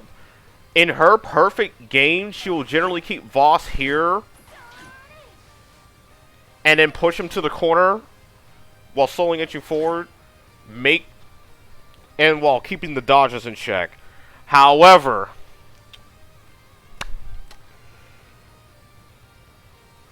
eventually people are going to make mistakes. They are going to have the read. If you are ever wrong in any way, shape, or form, Matera is about to lose. Because this character has the worst defense in the game.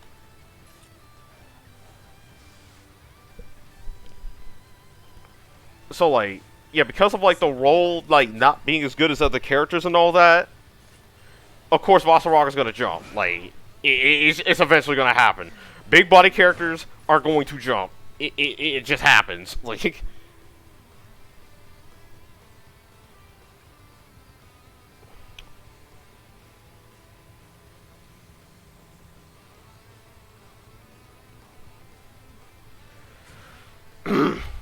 But, generally at around... Yeah, at around this range, you're probably gonna start jumping, taking advantage of, like, JM. But, one thing that she has to her advantage is that Matera doesn't really care about anti-air baits like that.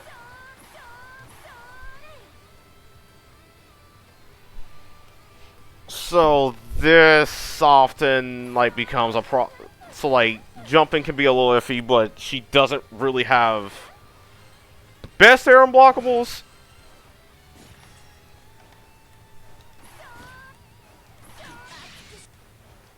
If she has super, that's a different story.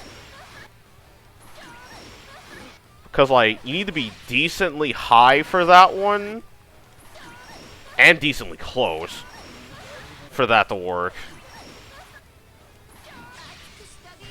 Like super though, you can do that easily.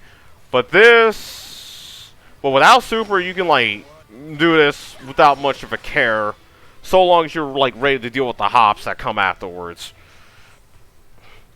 Can't really anti-air the hop unless you have SSBA because of the increased block stun you get from blocking in the air.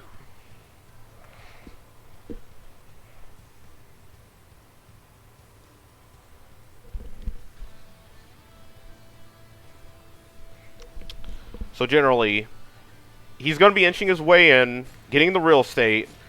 If the Matera allows it, get armor.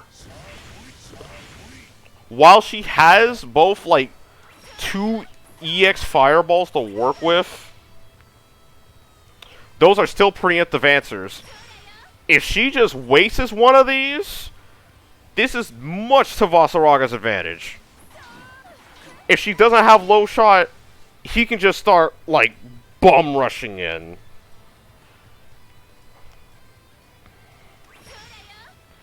If she doesn't have high shot, she doesn't have too much to discourage rolling.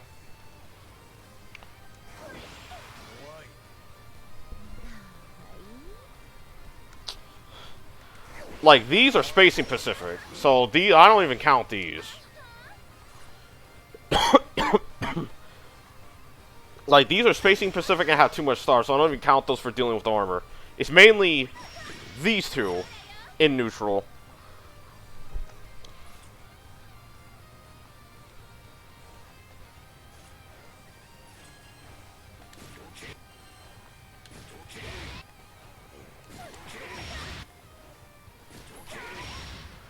Yeah, because if he has a read on your, on like your 5H habits, he can use, yeah, he can use like armor B tackle to great effect.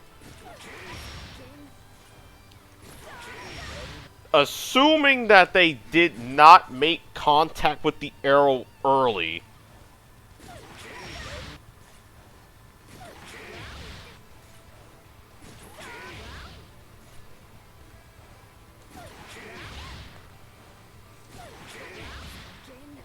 Dang, I tried to dodge late. There we go. But,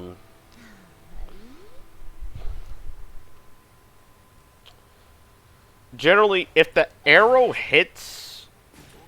If the arrow hits the armor really late, dodging is not the most consistent thing. Because, like, let's say... Wait, whoops. Because, like, they would have to, like, be buffering dodge. Not so much reacting.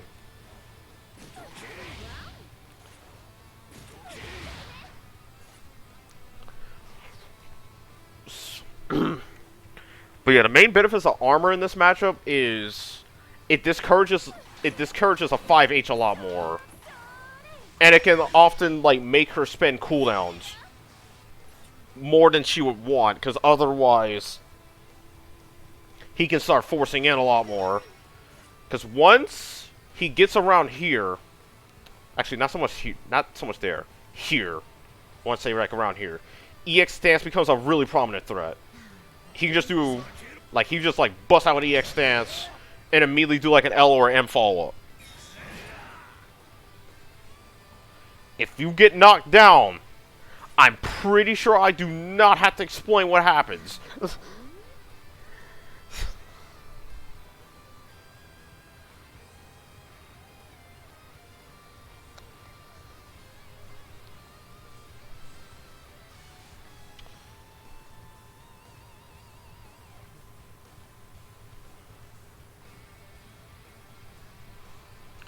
So it's like, she generally has to play the perfect game, doing all this. So, Hop, without armor, Voss actually has a few issues with this, is that he doesn't really have that many good reactionary answers, and on net play, dealing with this is actually hot trash.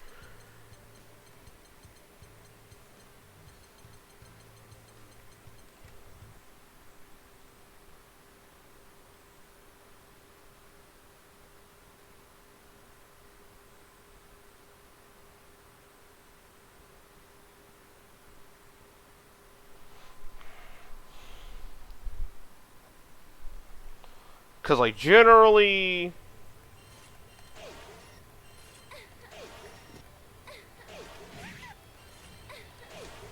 Let me try to pass. Let me see, make sure I'm timing this right. Yeah, generally... His best reactionary answer is, like, 4L.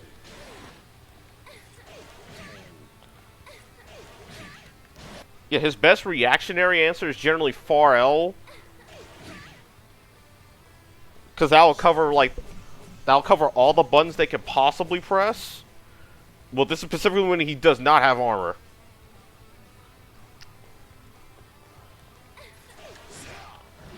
Command throw is also a good answer if they're farther away. You have to press it slightly earlier than 4L, though.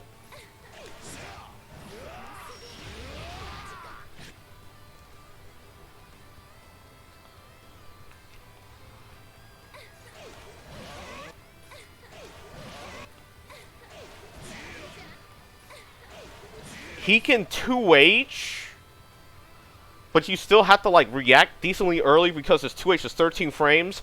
On net play, though, doing this is impossible. Like,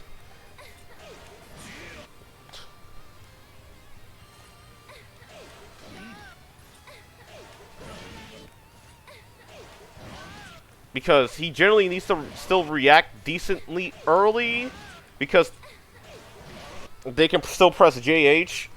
Because if you're crouching, JM hits later than JH.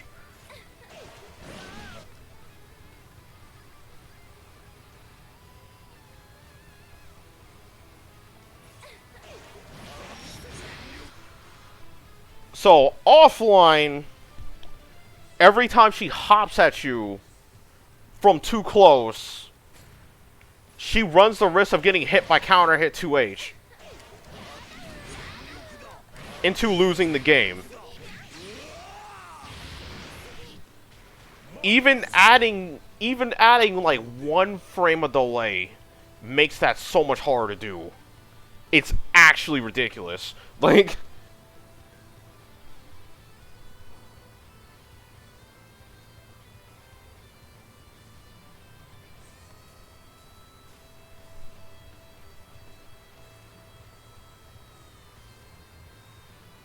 so when I see Matera players hopping at me like a hooligan, I'm like, no wonder y'all think it's 6-4 in your favor, because no one can do anything online.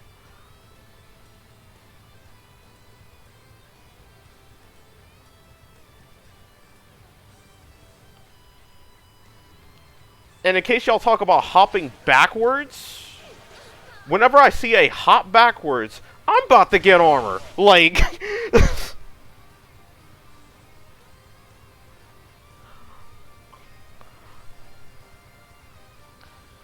like the Matera hopping backwards and trying to shoot an arrow is free armor. At worst for the Matera, the freaking Voss gets in because they're tackling.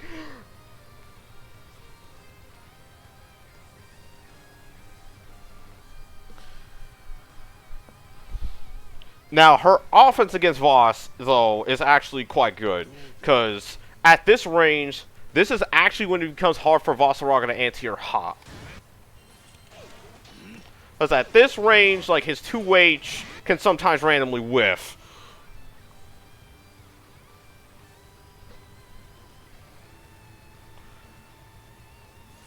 Yeah, sometimes his 2H can, like, randomly whiff when they're, like, at point... When it's, like, at, like, point-blank range. It doesn't happen too often now, but it can happen, so, like, keep that in mind.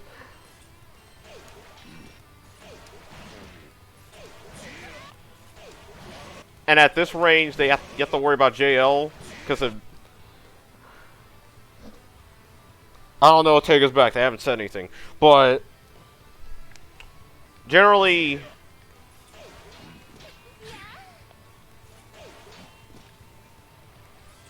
If they do early JL, they try to snuff a 2H attempt, you'll technically have advantage.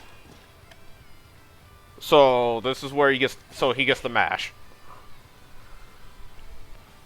But one very important detail that people tend to forget about Matera, though, is that if you see an auto combo, she doesn't really have any options to frame trap you.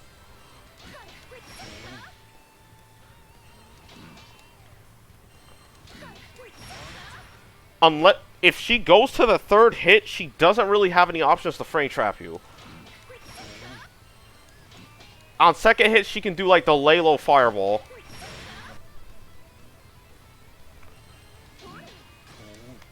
On the third hit, like, her fireball is so fast that it's like... you don't even really get the frame trap with it.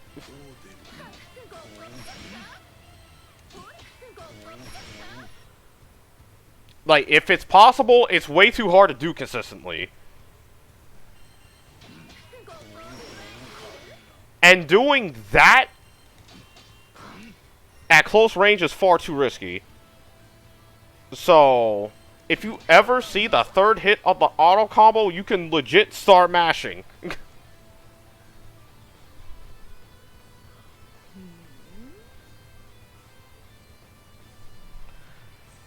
The second hit of the auto combo, if they stop there, you can test them to see if they know that they can frame trap with, like, low delay EX fireball.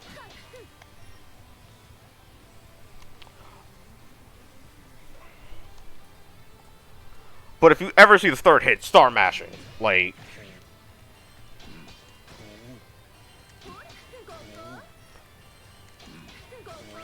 because she can't really, like, call it out in a reasonable way without, like, putting her neck out there.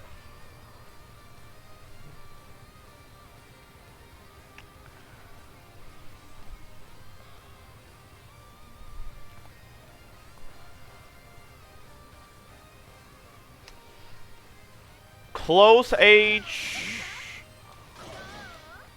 I think it's like... yeah, I think it's similar. Yeah, it's similar to like the last hit of the auto combo where it actually has too much block stun. So she can't really frame trap from like the raw close H alone without putting her neck out there either. So if a Matera player is like doing like close H hop on block, I would start mashing so fast.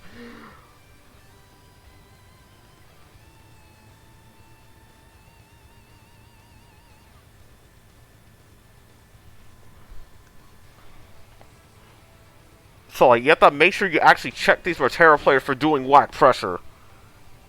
When they actually do the good pressure, then... yeah, it's really hard to deal with. Like, that ES Fireball, at the end of the day, is still plus. You're still going to have to deal with some BS.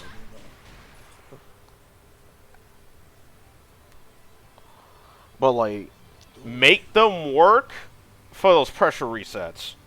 Like, make them have to spin those cooldowns. Make them have to be, like...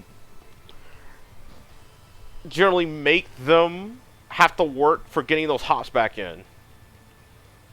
if they hop out, if you think they're going to hop out, Voss actually has one of the better options at dealing with that, which is actually let me do a high block as an option. Yeah, which is like generally like EX stance. You generally do EX stance and then put them in like a guessing situation.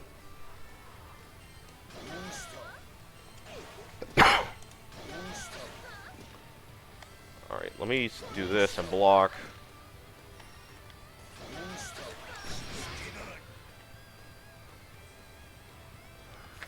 So generally they can block if it's like from like a close H, for example.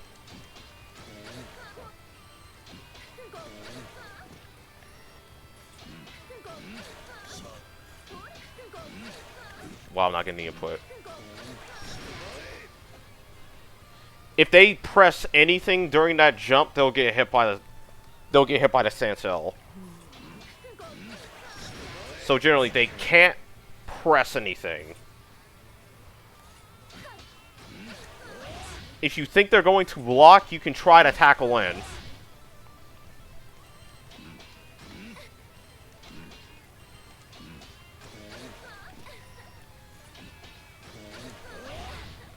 If they try to dodge when they land from that back hop, Vasaraga's at advantage. And then you're basically in.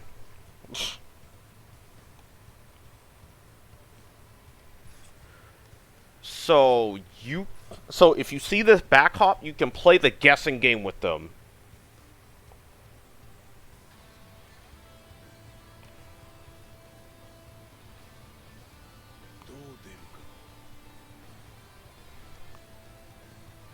And generally, not a lot of characters get to do that.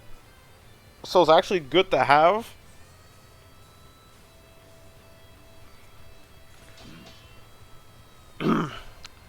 But it's like, all this is that if she's ever wrong at any point in the game, she's generally going to lose. Like, on offense, it's like, bad throw attempt or like bad hop attempt. Because, like, let's say,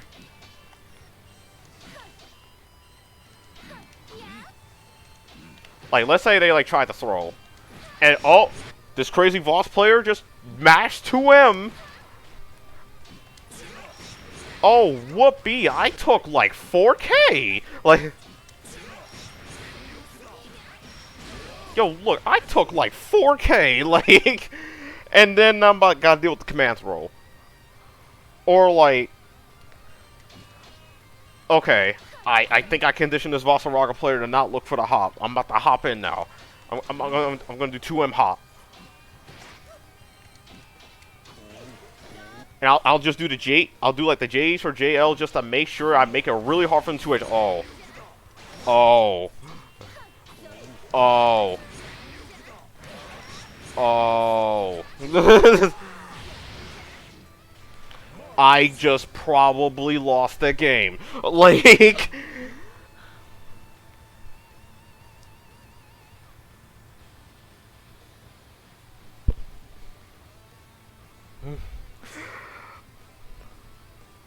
so it's like you're constantly walking this tightrope, and at all points in the match you're in the danger of getting snowballed. So it's like, you think this is a 6-4? Maybe in like 2 frames of delay?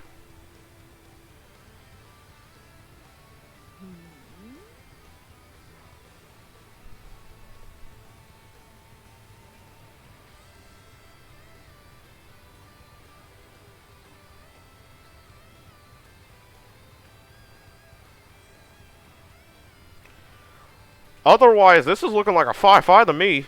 But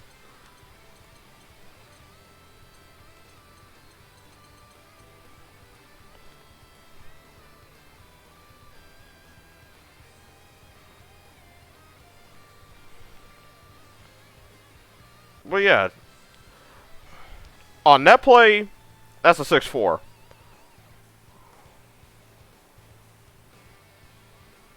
On net play, that's probably a 6-4. But offline, even matchup. Now, oh, we're at Zeta now.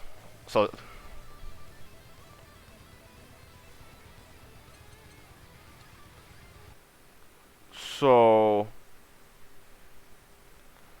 yeah, I have her in even.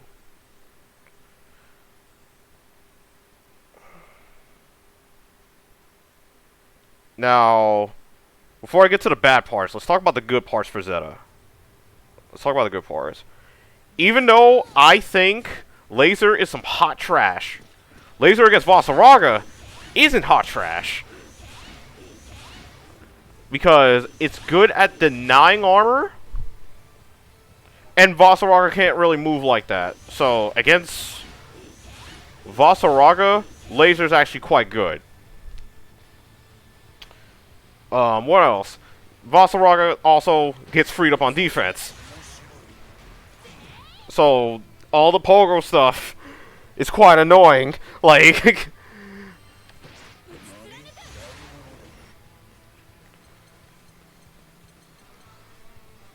like, even if you know how to block it, the pogo stuff's actually quite annoying to deal with because he doesn't have a 5-frame normal. I'm not getting that low enough.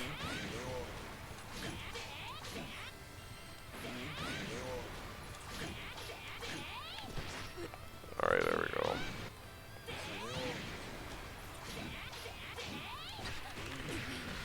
So, like, doing stuff like fuzzy mashing on the throw right there is actually quite tight on the timing. Because you don't have a 5-frame normal, you can randomly get thrown out of your button.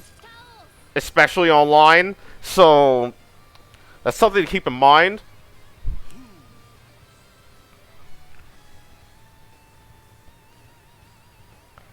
But even if you know like the fuzzy mash at those specific points, even with all that in mind, her throw game is still quite good.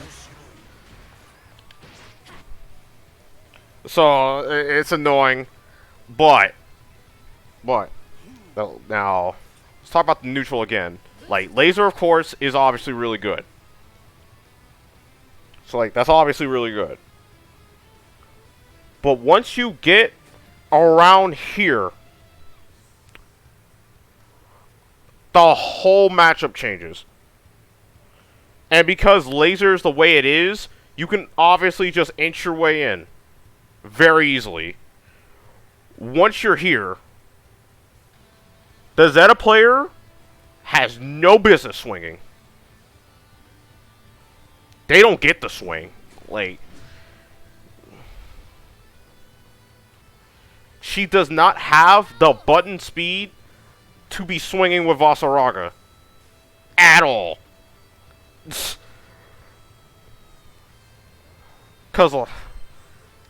Because this is 10 frames, this is 9, this is 8.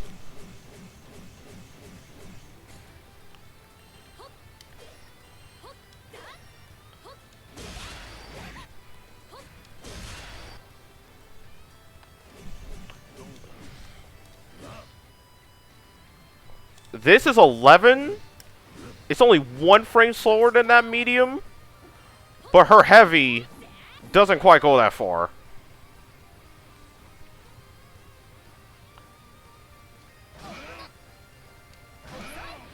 And the range disparity is enough to the point where I actually get to use 5H quite a lot.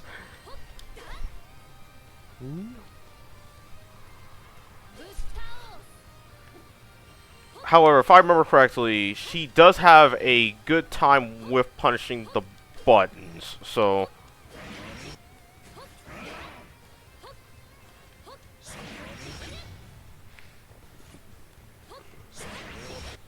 Well, she can... Oh wait, she's one of the characters that has issues with punishing 2U. That's actually really bad. Yeah, she's one of the characters that has issues with punishing 2U without resources. I think with resources she can do super.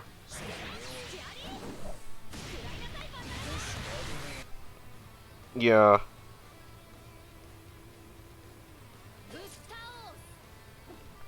So oftentimes it's like similar to Cheetah where she has to whiff punish with a special move.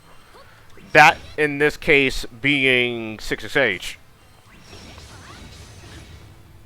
Luckily, it's quite good at its job. But in terms of, like, whip punishing with, like, buttons, she can have a bit of a hard time. And I think Real Eyes can confirm with me, if she whip punishes with 6H at the corner, does she get a full combo?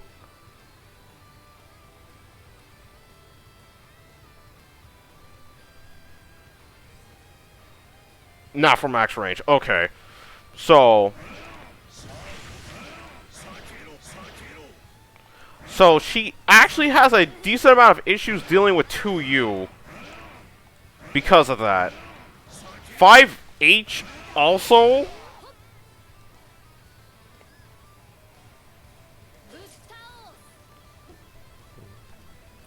Yeah, 5H also, but I'm more likely going to be pressing 2U in this matchup.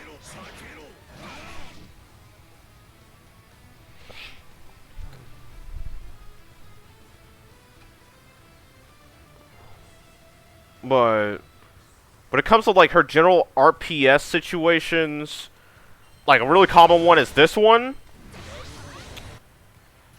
So, Vaseraga doesn't always get, like, block punishes here. Like, he can get one when he has super, but when he doesn't have super, he doesn't quite get a punish. What he does get, however, is leverage. Because if you're right on this, he gets armor for free.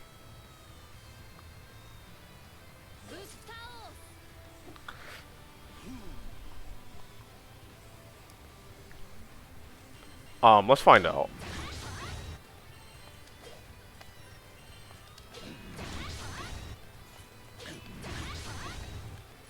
I don't think he does, actually. Because I often don't do it in this situation. Oh, wait, I'm like, brain farting.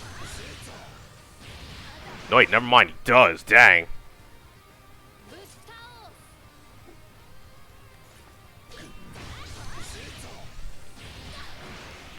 You have to guess, though. Because I think if you do it too late, yeah, you don't get the punish.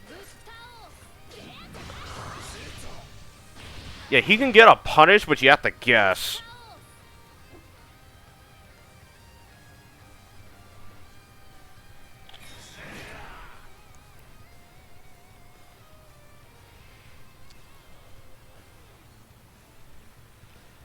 So, even in the cases where Voss doesn't get the punish, he gets leverage with armor. So, when he has armor, things get really problematic for Zeta. So, she does have a reactionary anti-armor option in the form of 5U. However, if I'm eyeing for the 5U, you're gonna get knocked down.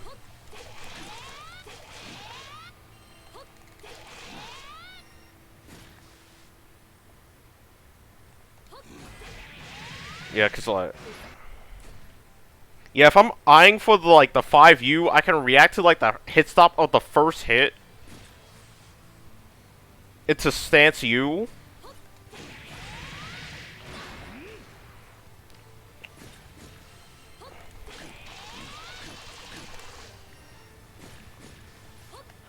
And just like the show the damage comparison, let me turn off health regen on both sides. Yeah, it's off. Okay.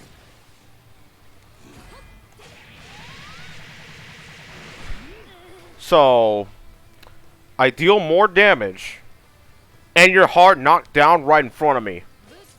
Which leads into Zeta's defense.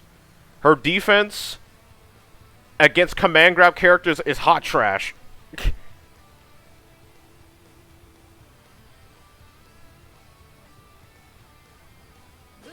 No, Stance U always does 2,000 damage. Like, even when like even when like done raw, it'll do 2,000 damage. Charge doesn't change the damage. It just lets you take advantage of the armor frames.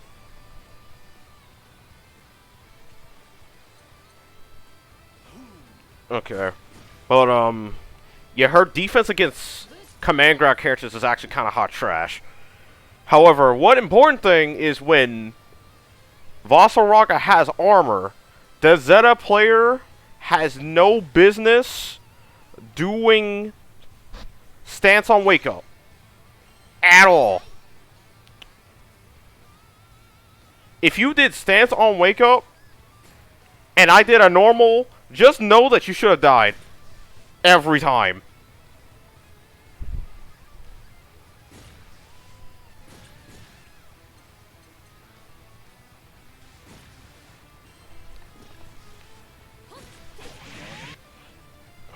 If you do stance on wake up, and he doesn't have armor, then that's valid. But if he has armor, you have no business. You are better off just mashing.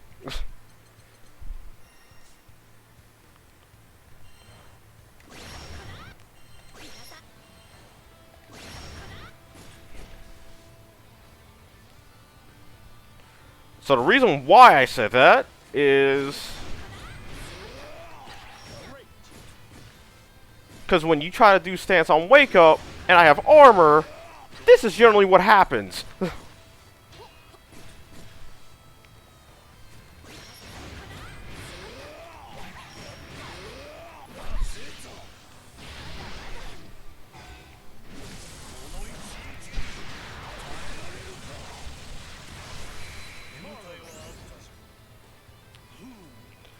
Although doing that online is kind of jokes. But you get the idea.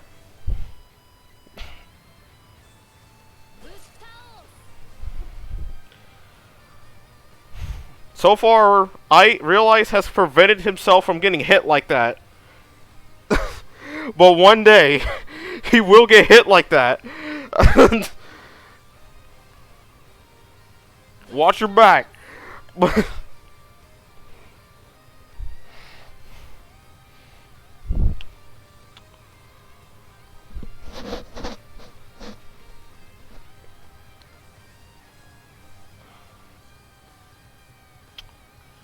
If they do held armor into no button, generally what will happen, because I can just use, wait, not that, this, okay.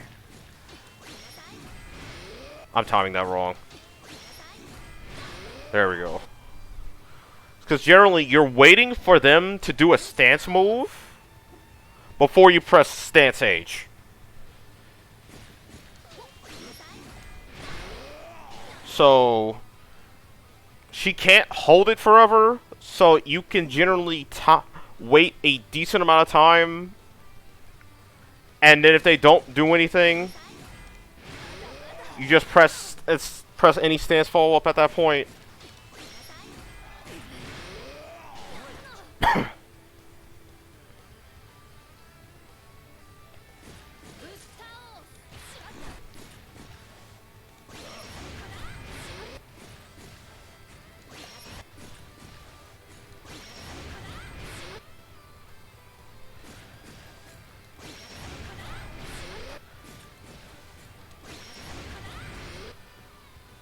Generally, what's my preferable thing to do is that if I see stance, make contact with like a close M, and I like go in the armored stance, I buffer a forward walk during normal stance's startup.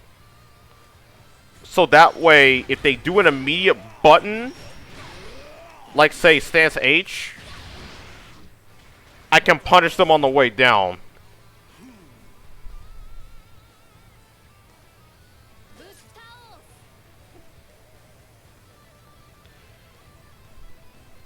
Yeah, Apple, you get the idea. So, this locks out the H option, basically. So they have to do stance M. So of course they have to, do stance M, basically.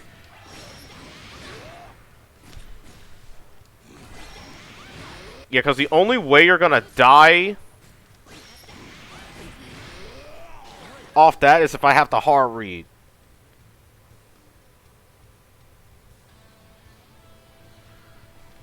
It's just the main thing is that you get knocked down again, except this time you don't have anything. So it's time to guess.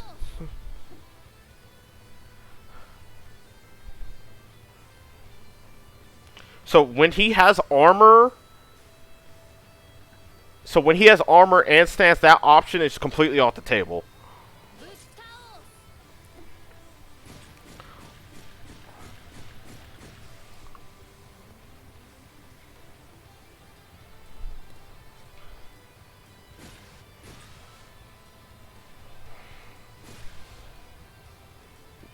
Well, yeah, other than that, though, yeah, it's like... This match was annoying to play on both sides, for sure.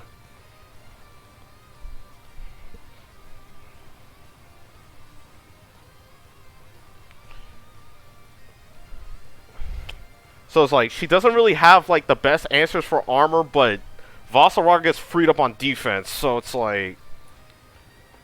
annoying. But definitely not in her favor. The Japanese Vaseragas also hate this matchup for some reason. Maybe it's because of online? Maybe?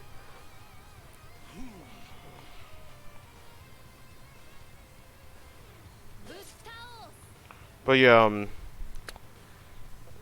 okay. But yeah, take it you didn't miss, Lancelot. I'm about to get the fairy and then Lancelot. Alright, so fairy is like complicated one.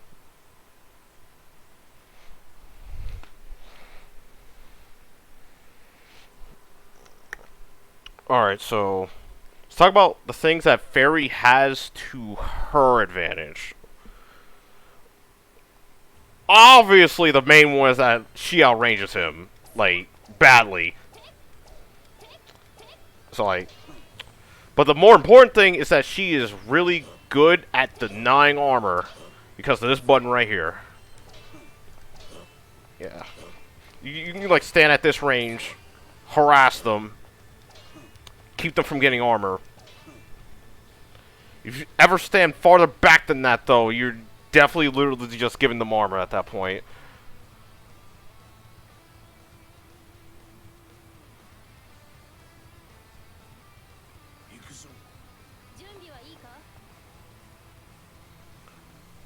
No, you didn't miss the Charlotte matchup. She's like pretty far down the list, so you got a bit. So she's good at denying armor. Gigi is better against Voss than a lot of other characters because at a specific range, Voss can't really hit her for it without super.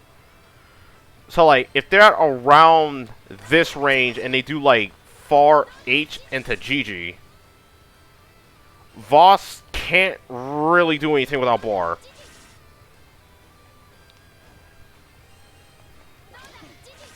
Let me see, am I standing at the right range? I think it's around here. Yeah, okay, yeah, it's around here. If they're looking for the tackle, they can DP it there. Let me do AGG, actually. If I don't have armor right there, that's not going to bait the DP. But at my main option at this particular range is to do EX stance into stance L very quickly. That's my only real option at this range, other than super.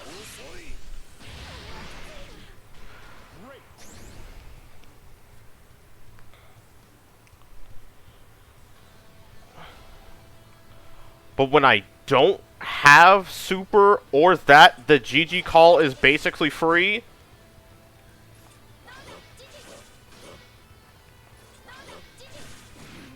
Yeah, the GG call is basically free if I don't have either of those things at that particular range. Because all the fireball's going to do is just, like, make the GG go away if they don't dodge for some random reason.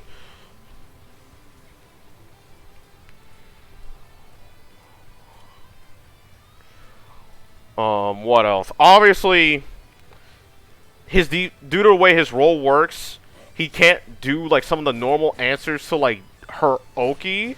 Like for example, if the fairy, like for example, if the fairy's going for like immediate overhead in like this situation, he doesn't really get the option to like bust out with roll.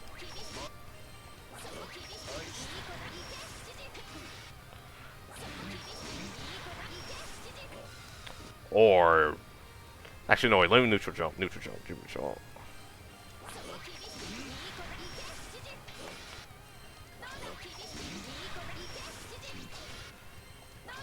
It'd be really funny if I was wrong.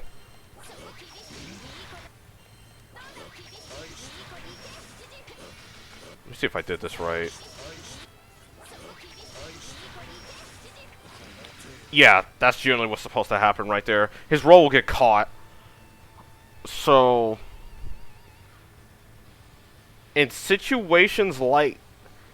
So, he can't do anything about immediate overhead. However, what he can do is that he has options against the delayed options.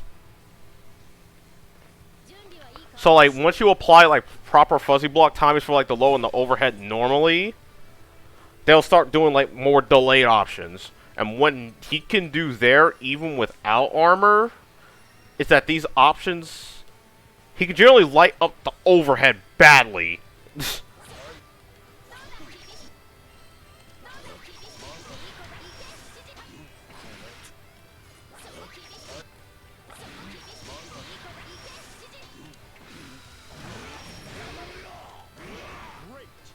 Let me just neutral jump just to make sure I'm not, like, talking out of my ass.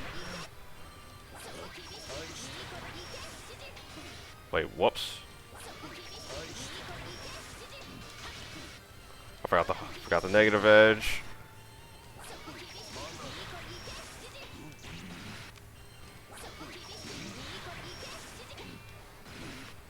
Please.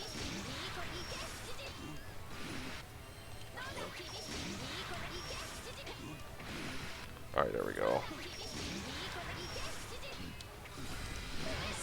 But yeah, if they neutral jump, they won't take as big of a punish.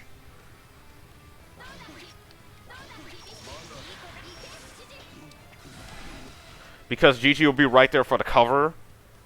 So you'll just get like a stance L.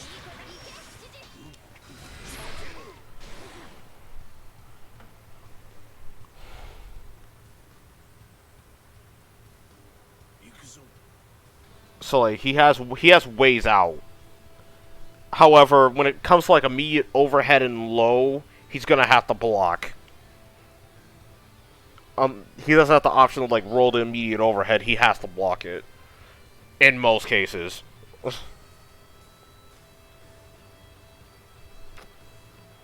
In terms of the situations where she's doing like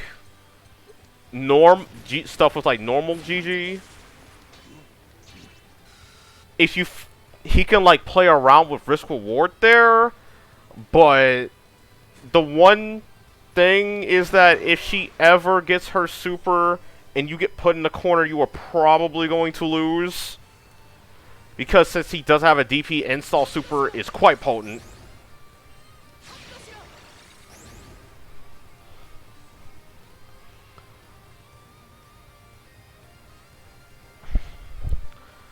So,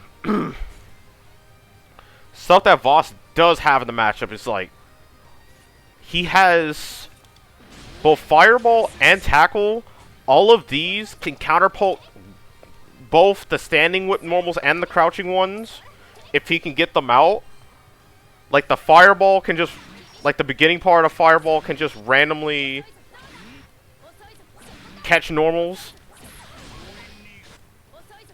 Like both the beginning part and the Fireball itself. Like, despite it being like a ground-ish Fireball, it can hit like the standing whip normals. If you ever hit a Fireball, he gets armor, so there's definitely like wait to do this. That's also getting to my next point, is that armor against Fairy is actually really effective when she does not have meter. If she does not have meter, all she really has is preemptive answers. It's like she has to like preemptively do like two preemptive 214, preemptive 5U. And the damage difference is not really in her favor. Because if you're wrong, not only are you taking a sizable chunk of your health and you only have 9.5k, he's gonna get armor again. And then he gets another attempt to bust out.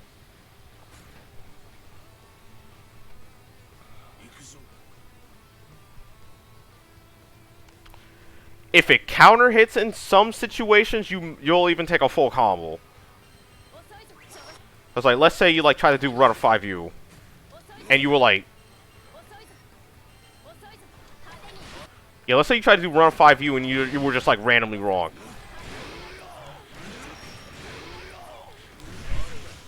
Half your health, and now you're in a bad spot. Like,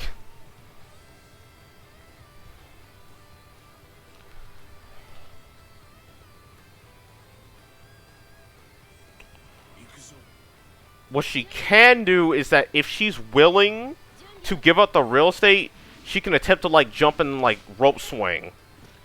If I try to swing like a stance M or H and it whiffs, the whip swing basically gets me to waste my armor. However, if she is wrong with the whip swing, she can either A, get anti-aired into like a decent combo, or B, we both return to full screen, but I get the armor right back.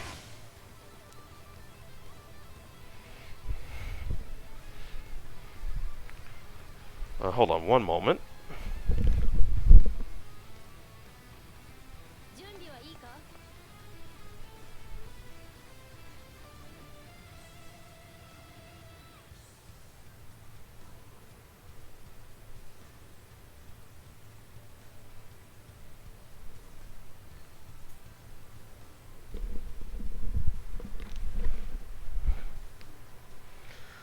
So,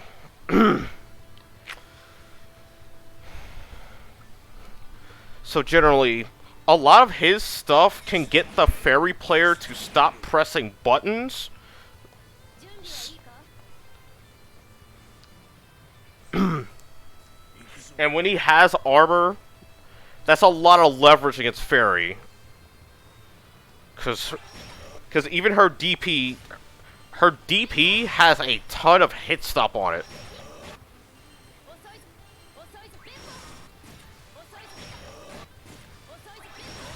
Oh wait, I don't have armor on.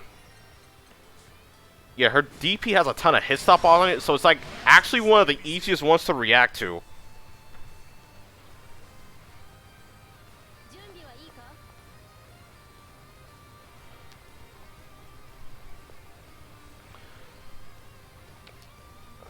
So, like, aside from, like, the usual, like, universal answers, he has a lot of his own, like, character-specific answers that he can do.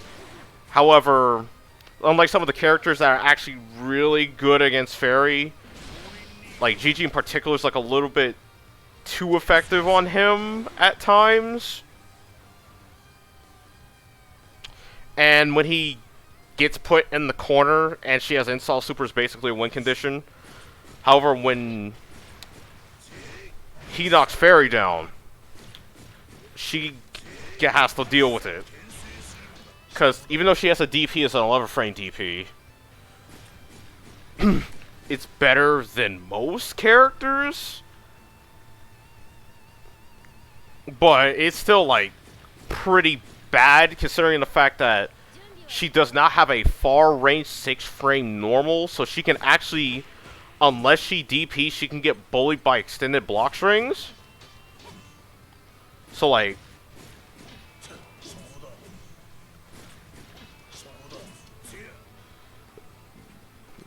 let me make her do 4L. Wow, I'm still in proximity range. So, like, stuff into, like, I can do, like, 4L into 2M, and that will just, like, frame trap her from that far away. And we already know how much counter hit sweep is.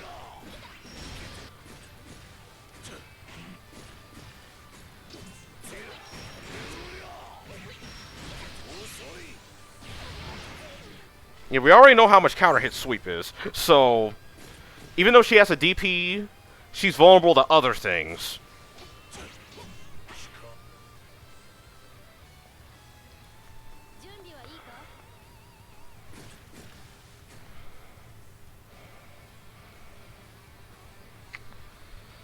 So, it's like one of those like perfect game situations, but like to a lesser degree than Matera, because she actually has the DP. But on the same time, her offense without a knockdown is easier to deal with, and if so long as you're not playing too stupid,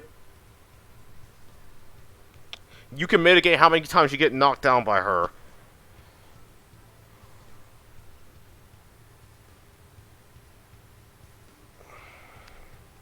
So it's like, it's a really slow matchup, like even more so than Matera. So that's how that's probably like part of the reason why I feel like it's 5-5.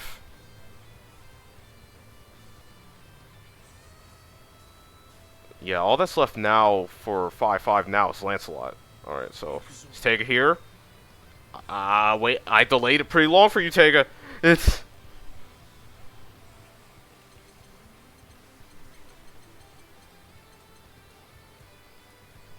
This winter is coming. Alright, so... So, for Lancelot, you can debate that it's in Lancelot's favor. So, however, I think it's 5-5.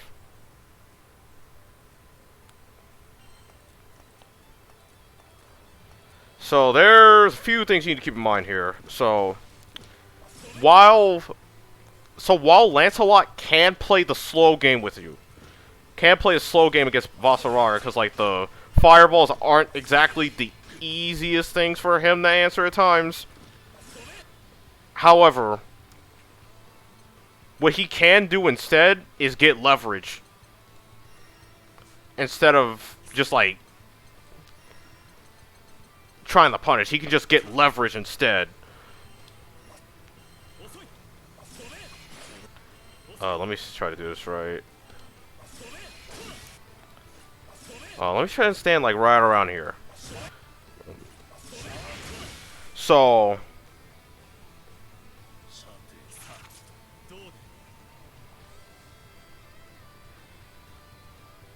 to answer your question, Tega, I think Omni plays the matchup the best. Like, back when he was, like, practicing heavily, I think he played the matchup the best. It's just my only problem with fighting Omni is that my connection with him is not that good. So I got hit by empty jump low a lot.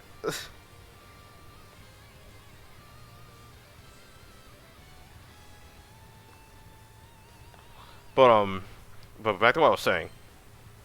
So, a lot of it. So, like, playing the fireball game isn't exactly a terrible idea. But,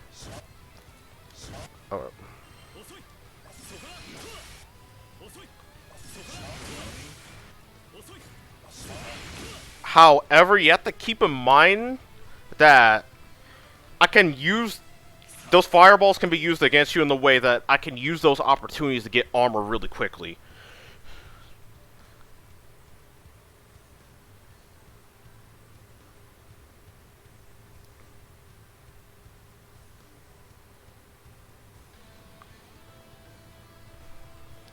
So,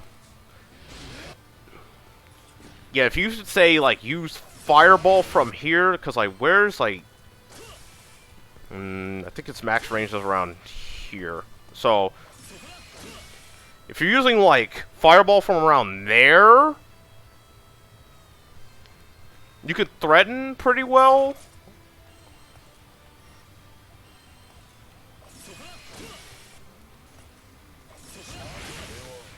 Yeah, because, like, because if you use Light Fireball there, it can be pretty easy to snipe armor with 6XL. However, if I get the read and use M Fireball, or I just read a Fireball in general and just, like, 5U'd early, that's free armor, and I can use that to get in on you. Because once I have normal Fireballs on screen, you can't throw another one unless that thing gets out of play. So I could take advantage of that. And since he can't really use his EX Fireball like that in reaction to, like, armor situations because of how slow the startup is, he gets a lot more leeway to, like, use armor use, like, EX stance or, like, any of his other moves at, like, mid-range here.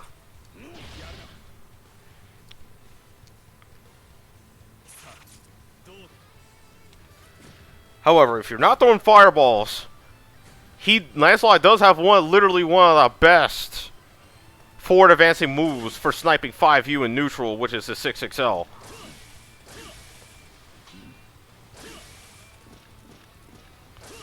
You don't really want to use 6XH because it's too slow at, like, the farther ranges.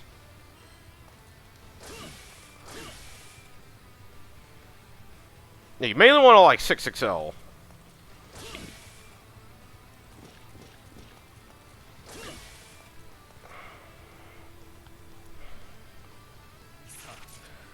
Like, that 6/6H nerf, in particular, in this matchup, was so big.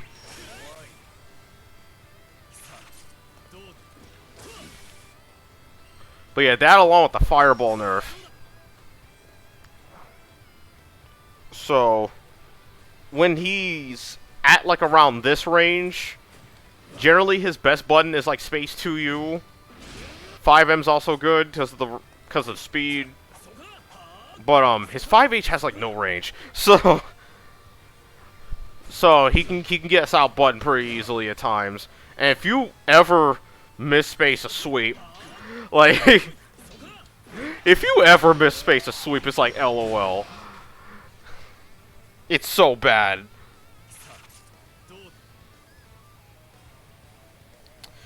They pre-patch, you could punish it with 6XH. But at max range this patch, it greatly depends on what I was doing before. Because, like, let's say I'm at around this range.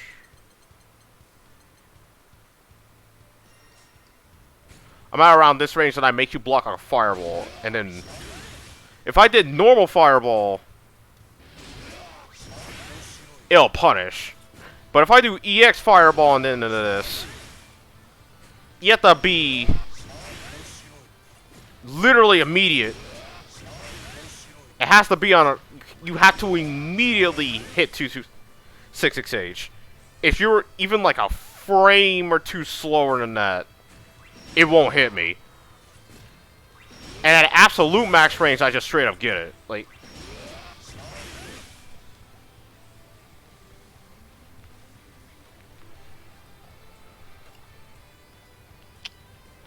So it's a combination of range and timing depending on what I was doing. Because, like, even at, like, max range, if you're, like, looking to react, if you're too late, I can often block it if I'm, like, standing from really far away. So, like, doing that on net play is actually kind of hard.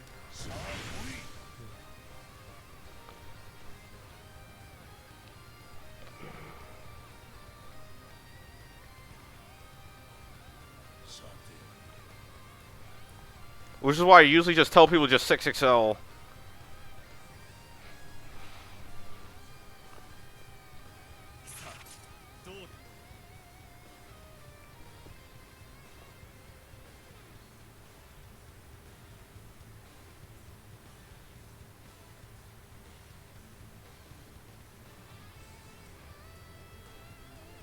I did not do Percival yet.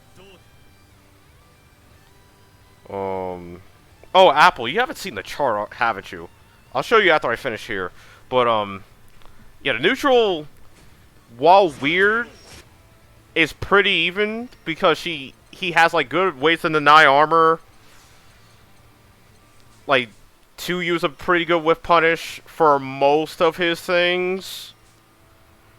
And he can also use, like, random 2-2X's in neutral to help avoid things. Like, for example, if I, like if you have a read, like, you can, like, 2-2X in neutral through, like, a 5H or something, and I just have to deal with it. Like,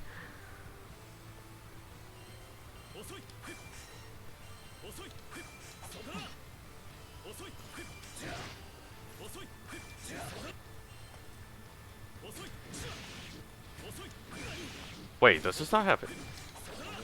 Yeah, because, like, if you, like, successfully make a button whiff, well, like a big button whiff anyway, it can be a little bit difficult for him to anti-air times,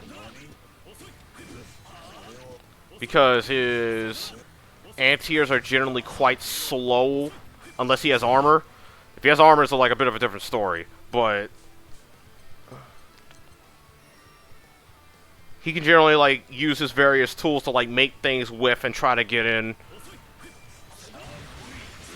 If he has armor, though, like, a lot of these situations, risk-reward-wise, change drastically.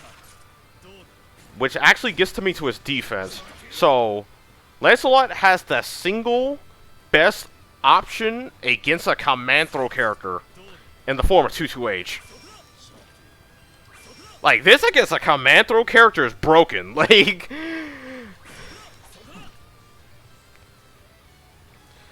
you read that command throw and, like, get the biggest punish.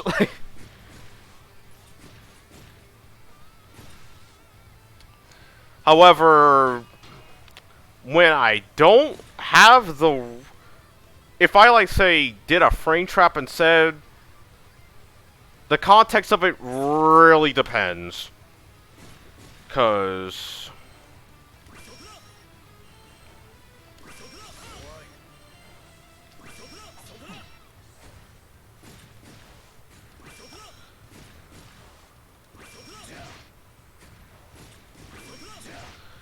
he has, like, a few different options to cycle through. However, unlike, say, Percival or Cat, he does have an option that, like, covers everything. Without armor, particularly. So, let's, like, go through them, actually. So, with Command Throw, it beats... Like, Command Throw can generally beat... the normal...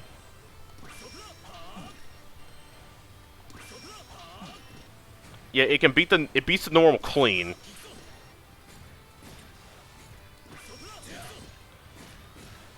However, it can lose to JU. But the important thing about the command throw is that if they commit to the follow-up and I did the proper timing...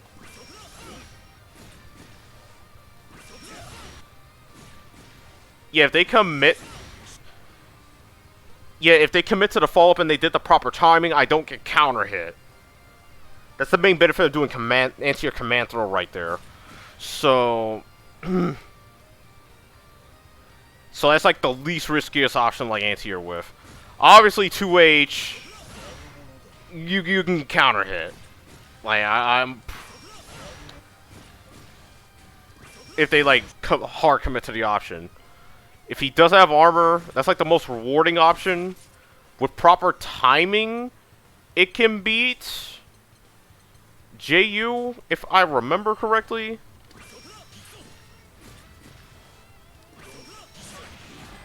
Yeah, with proper timing, it can beat JU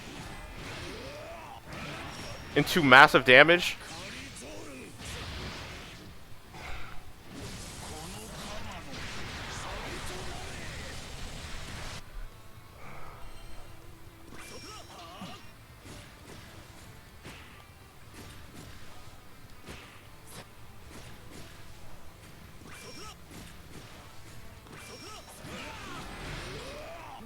with proper timing, you can beat both.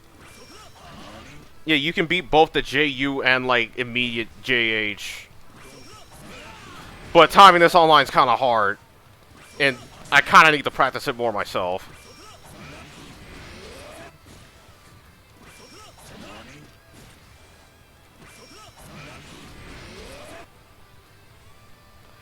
It's just the problem is that you'll lose to like, yeah, you'll lose to them just like hard committing to the follow-up, and you'll just eat 50%.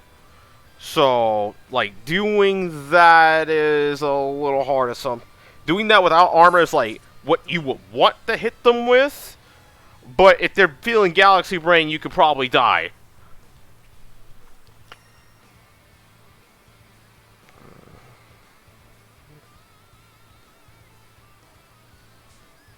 Lastly is the armored options. So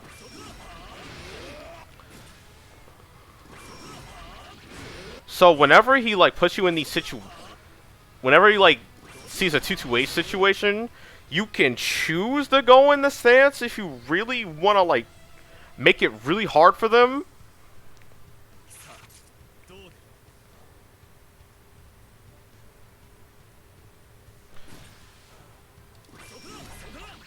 Yeah, if you want to make it really hard for them, you can go in the stance.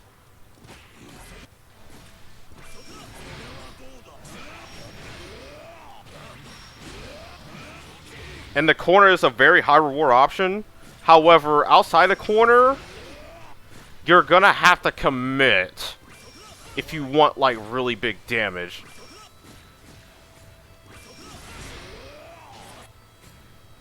Cause generally if you do like immediate stance H, for example,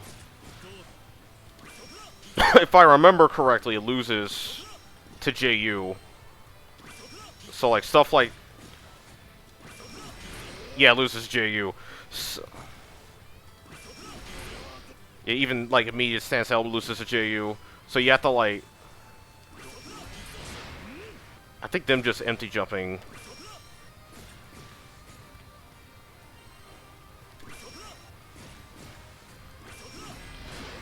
Yeah, and then like stance U just loses to them just like landing.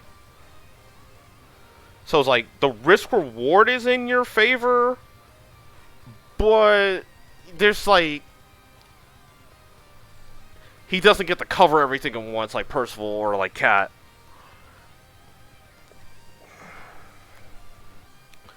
But that's like the general thing that's like keeps this matchup even, is that the risk reward in a lot of places is in Vasaraga's favor. Because Lancelot wants to get in. And while the fireballs can like help make it safe for him to get in, those fireballs also at the same time help Vaseraga get his resource if he's not careful.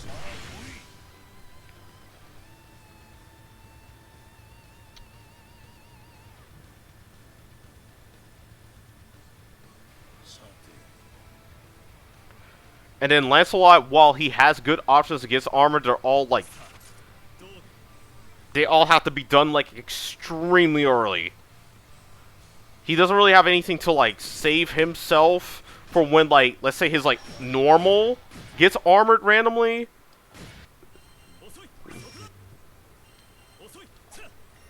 Cause like, let's say like his normal randomly gets armored. He doesn't really have anything for situations like this. Because, like, whenever, like, Vasaraga's doing this, all the Vaseraga has to do is that if they armor normal, if they don't have any special move that can, like, help counteract this, the only thing they can do is, like, either spot dodge or take the hit. And if they're wrong on the spot dodge, they take 50%. So it's like,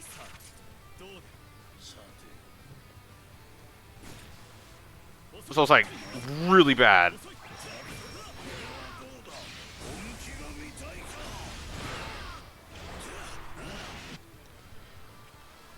So, it's just, there's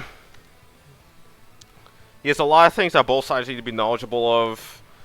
Both sides can counteract both sides' things well. It's just that one reason why I can see people saying it's Lancelot's favorite is because this character mauls Vaseraga when they get him in the corner. Like, more so, probably harder than almost any other character in the game.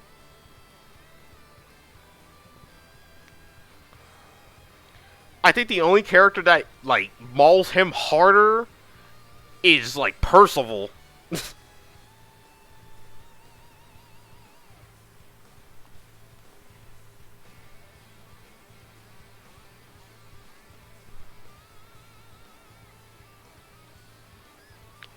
But, alright, since we finished 5-5, I don't think a lot of people in here saw, like, the disadvantage matchups, so I'm going to show it right now. So yeah, this is what the chart looks like. But yeah, there's only, like, only deal there's, like, 3 matches he loses in. But 2 of them are, like, really bad. Like, so we're down to 3 characters, so now let's talk about Cat. So Cat is what Cheetah wishes that she could do to Vaseraga.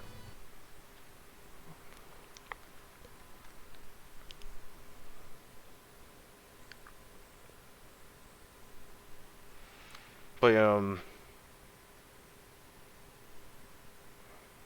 to like do this one, like hopefully do this one pretty quickly. One of the biggest things that Cat has going for her in this matchup is that she's one of the only characters that can outswing Vaseraga. And that's mainly because she has comparable range, while still being slightly faster. Like 2M, 7 frames, basically has around the same amount of range as this far L. Barely less than this far M, but while just being like extremely fast. Like far M is 10 frames, but it has like the comparable amount of range to his far M, which is 11, while still having like really good walk speed.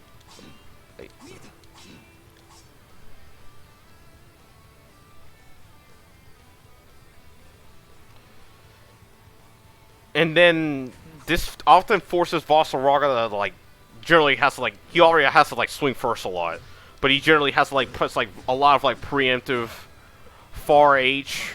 Generally a lot more 2U. A lot more 2U to try to play outside the range. But this is probably, like, the biggest thing, is that Cat is the best character in the game at whiff punishing Vaseraga.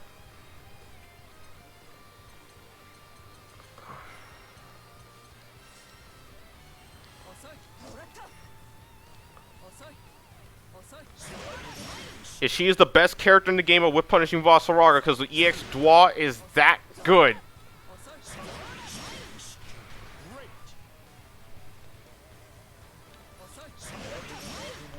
Cause like even if you like whiff the 5H from who knows how far away, she still gets it. And then if your back is in the corner, you're taking 50%.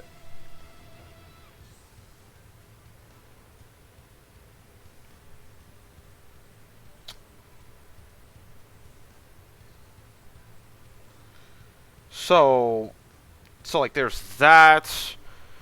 Vaseraga doesn't have a far frame, like a far range 6 frame normal. So like he can often like get freed up by stuff like this.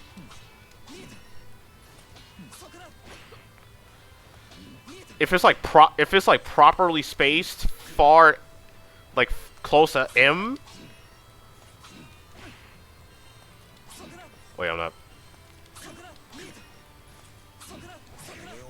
Yeah, if it's like properly spaced, far M, like close M. Ugh, I'm stumbling over words. If it's like properly spaced, close M, 2M is basically a frame trap on him. He can't really do anything about it. The most he can do is try to force a clash.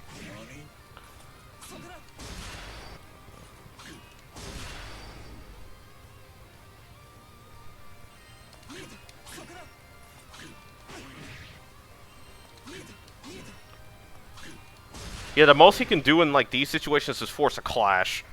So it's like you can actually like afford to use far M, like close M on him a lot. If he does not have armor when he's doing these clashes, you can actually afford the like this situation can be kind of annoying to deal with at times. Not as annoying as Percival, but still annoying to deal with.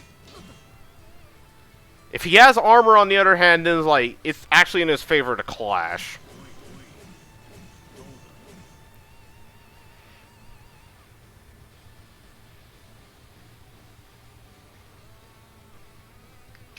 But like, yeah. Generally, that basically sums it up. It's like, yeah, she's basically one of the only characters that can out-button him on top of the fact of being the best at whip punishing him. So, like, those two things combined with the damage actually makes it an uphill battle. Armor can play a factor because without the EX Fireball, she does have issues answering the armor at times, but her being so good at whiff punishing and being able to out-button definitely makes it a little bit of an uphill battle. In terms of on defense, it's a little weird. Against normal stance, she actually has pretty good defense against normal stance because not only can she punish the step into low at close range, but her EX DP, I cannot like stance you it on reaction and get a punish. Because if I try, she'll just land behind me. And due to its like kinda whack hitbox, she'll just get a punish instead. So I actually have to guess if I want to use like stance U and normal stance against this character. So it's actually in her favor to just DP while I'm in normal stance.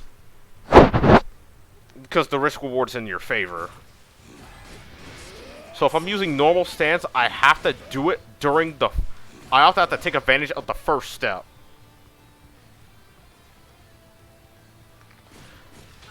I have to generally use normal stance like more unconventional ways when she has the XDP stocked. When I have EXDP though, she's like any other character. It's just the main thing is that when she does not have EXDP, her options against stance are actually extra bad. Because while she has like the normal options... Yeah, while she has access to the normal options, her supers are terrible against armor.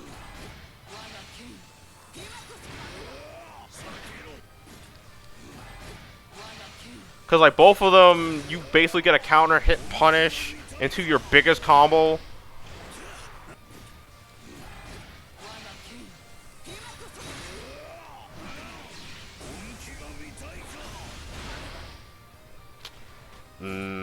Take a mid-screen, I'll just go on the sweep. Actually, I know what I can do.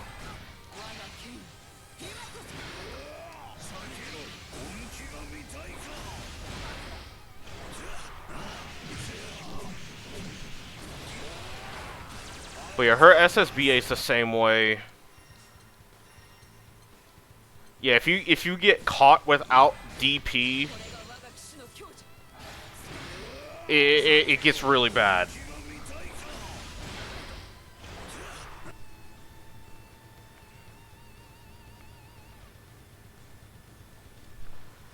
But yeah, uphill battle, not too crazy, because the fairies, I mean, the cat player still has to like play a specific way. But it can definitely get annoying when they actually know how to play the matchup.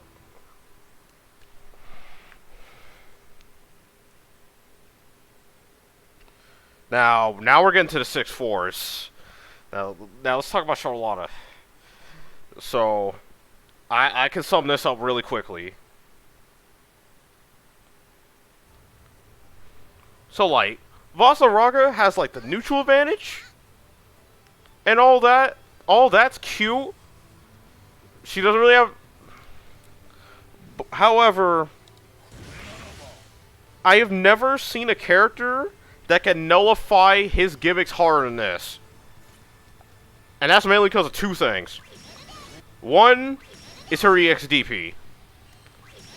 Two is that she has this parry. So, armor only really matters in neutral. On offense, armor means jack shit. It means jack shit.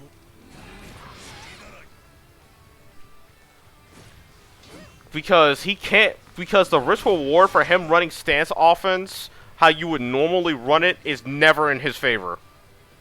Ever.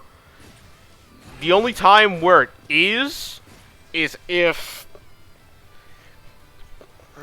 Yeah, the only time where it is in his favor is if the Charlotta does not have EXDP. But because of how, like, cooldowns work in this game, 9 times out of 10 they're probably going to have the EXDP. Like... And because of the way you have to punish her DP in particular, 9 times out of 10 you are not going to have EX stance when they DP.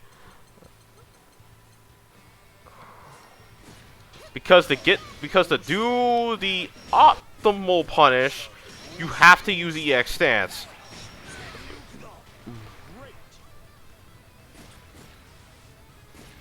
So it's like, you block the DP, go in the sweep. You do like far L into like a meaty tackle for chip.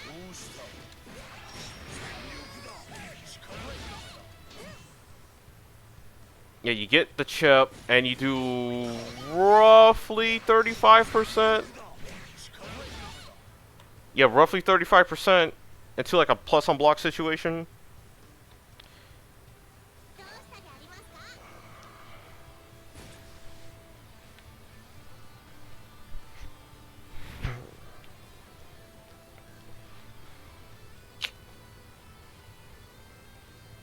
So, like, it's nowhere near as much as Ladiva.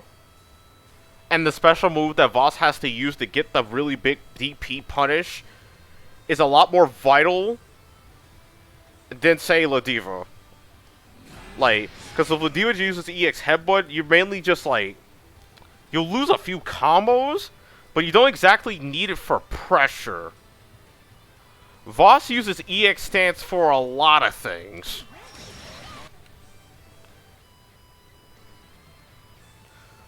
But the reason why EXDP against Voss's like stance is so good is because the way the hit stop works on it. So when I'm getting hit by her EXDP, the hits are so close together and there's just enough hit stop to where I cannot input stance U during the EXDP at all.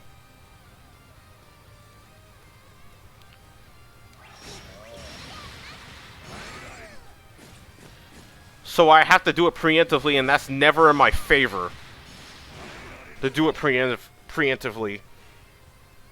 And sometimes, depending on the situation, they can just randomly go behind me. Like that.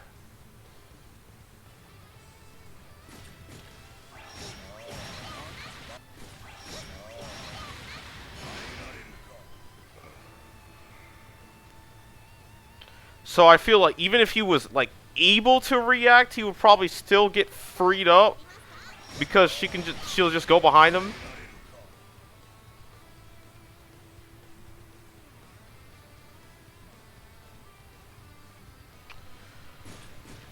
So that's like a really annoying tidbit.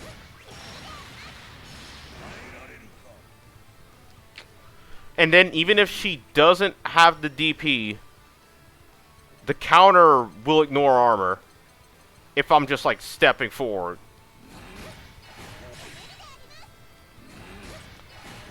And hard knockdowns too.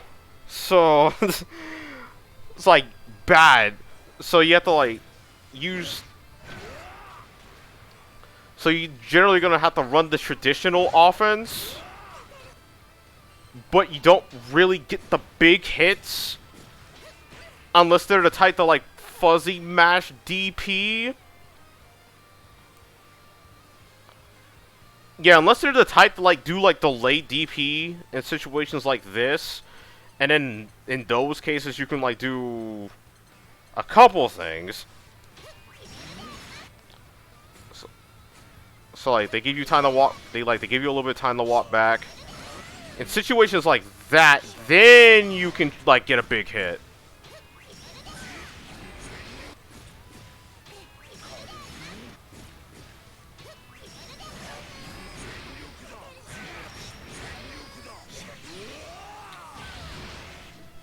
But it's generally a lot harder to do than like say Ladiva, where all she really has to do is like, oh, I blocked the DP. I'll do far M EX headbutt into my typical combo and put you in the situation. And then say if I command, oh, I got command throw mid screen. I'm going to do safe jump command throw and make you guess. Vaseraga, the differences between Ladiva and Vaseraga matter a lot more in this matchup. Like a whole lot. To the point where like Vasaraga's actually put at like a sizable disadvantage.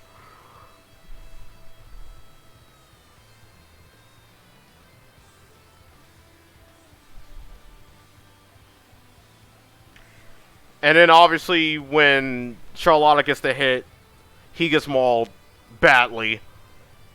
Really badly. Like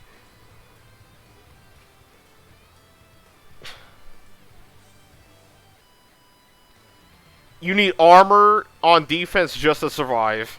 Like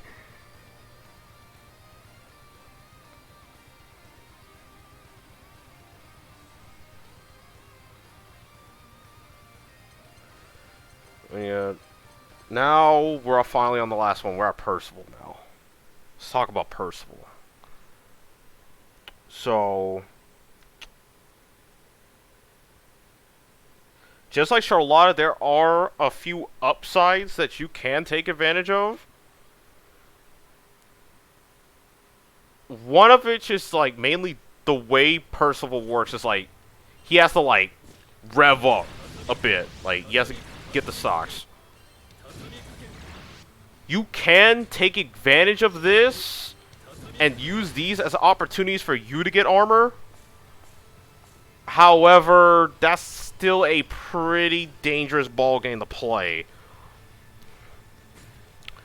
In the neutral, Percival has complete advantage.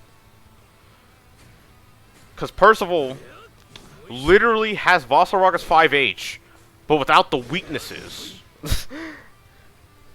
Because, like, 12 frames, same range as my far H.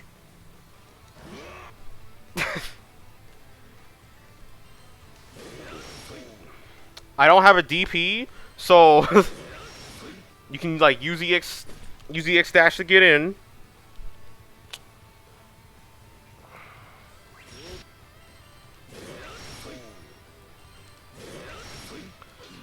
But like the really big thing is that he does not have a 5 frame normal or like a low hitbox 6 frame normal to even try to trade. Because if Percival does this,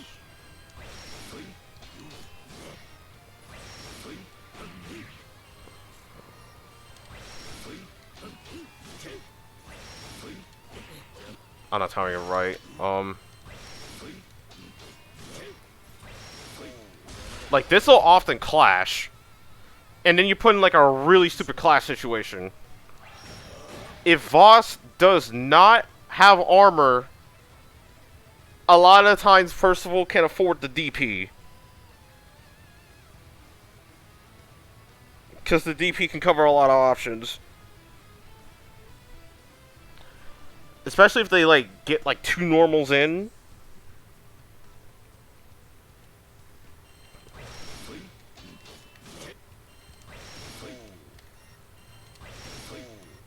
Let's do this.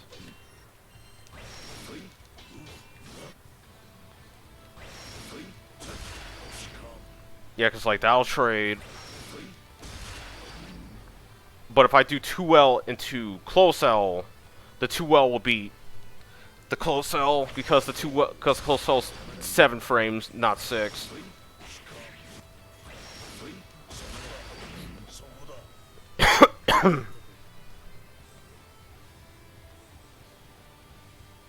So, like, this situation is hot garbage if he doesn't have armor.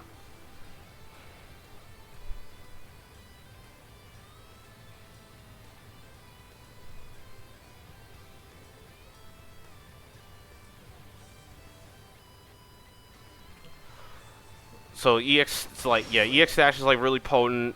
Fireballs are okay against him, actually.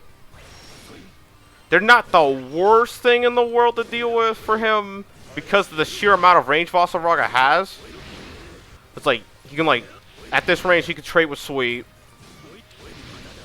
Yeah, he can actually, yeah, he can trade with a lot of normals.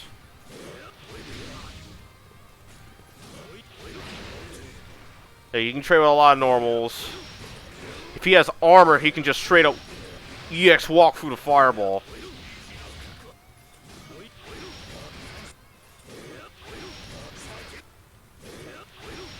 Yeah, if he's at a specific range, he can just straight up EX walk through the fireball. This comes up a lot more in the corner.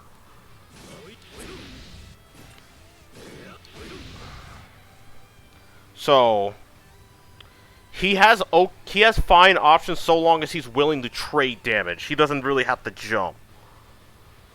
And then at closer ranges, he can super.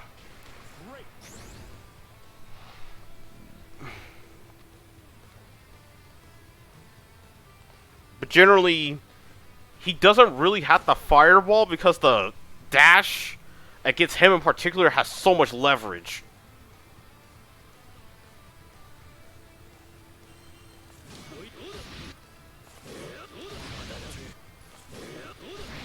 Because, like, B Fireball will generally beat Sweep at the farther ranges.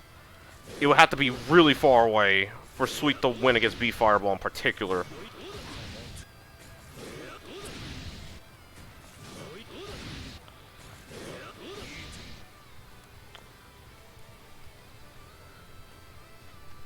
Yeah, the main consistent option will be like EX stance when he has armor on it. Otherwise, he has to play a bit of a guessing game.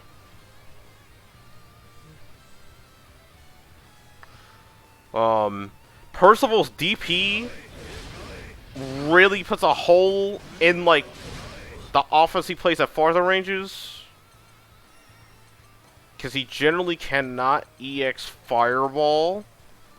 But he generally can't Fireball as willingly as he would want. However, he can bait it out if people are too twitchy. Yeah, he can bait it out if people are twitchy. But if you're, like, reacting properly, he's getting DP'd.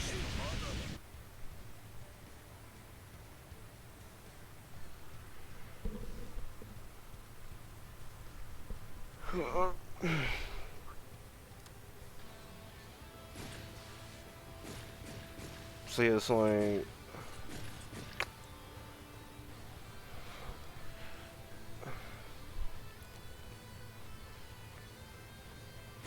Yeah, the only real saving grace is that if Vaseraga has the reads, he can explode Percival, but whenever, like, Percival's, like, running the game, he doesn't really have that many options.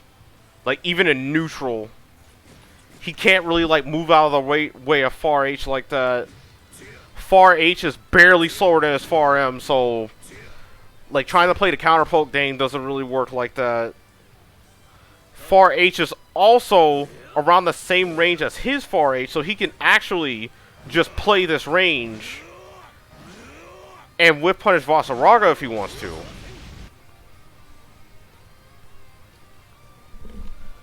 So it's like the ball is always in his court. I'm the one that has to play to his pace.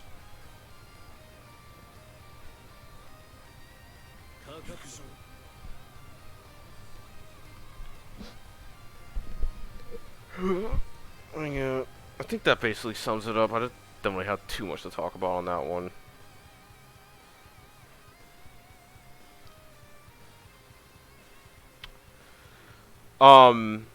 The person that played the matchup the best was Deb. She was actually quite good at it. She was also my training partner back when she actually played.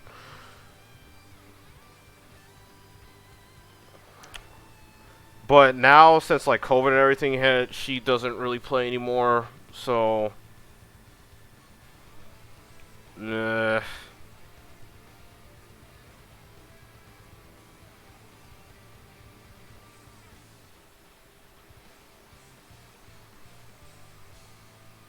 But yeah, I think that's it for the matchups.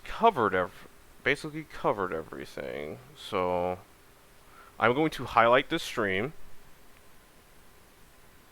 and then I'll post the archive and the chart on Twitter. And yeah.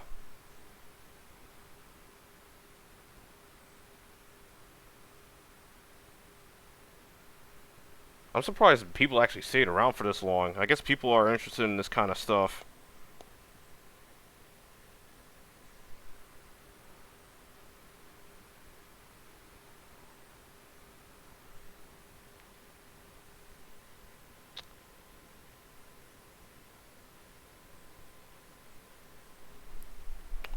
Alright, so I am going to go take a shower, go buy Tony Hawk, and go handle some business. So I will see everyone later. Thanks for coming around.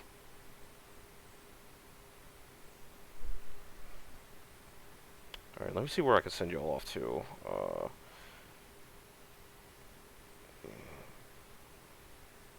Yeah, I'll send y'all to Seijan.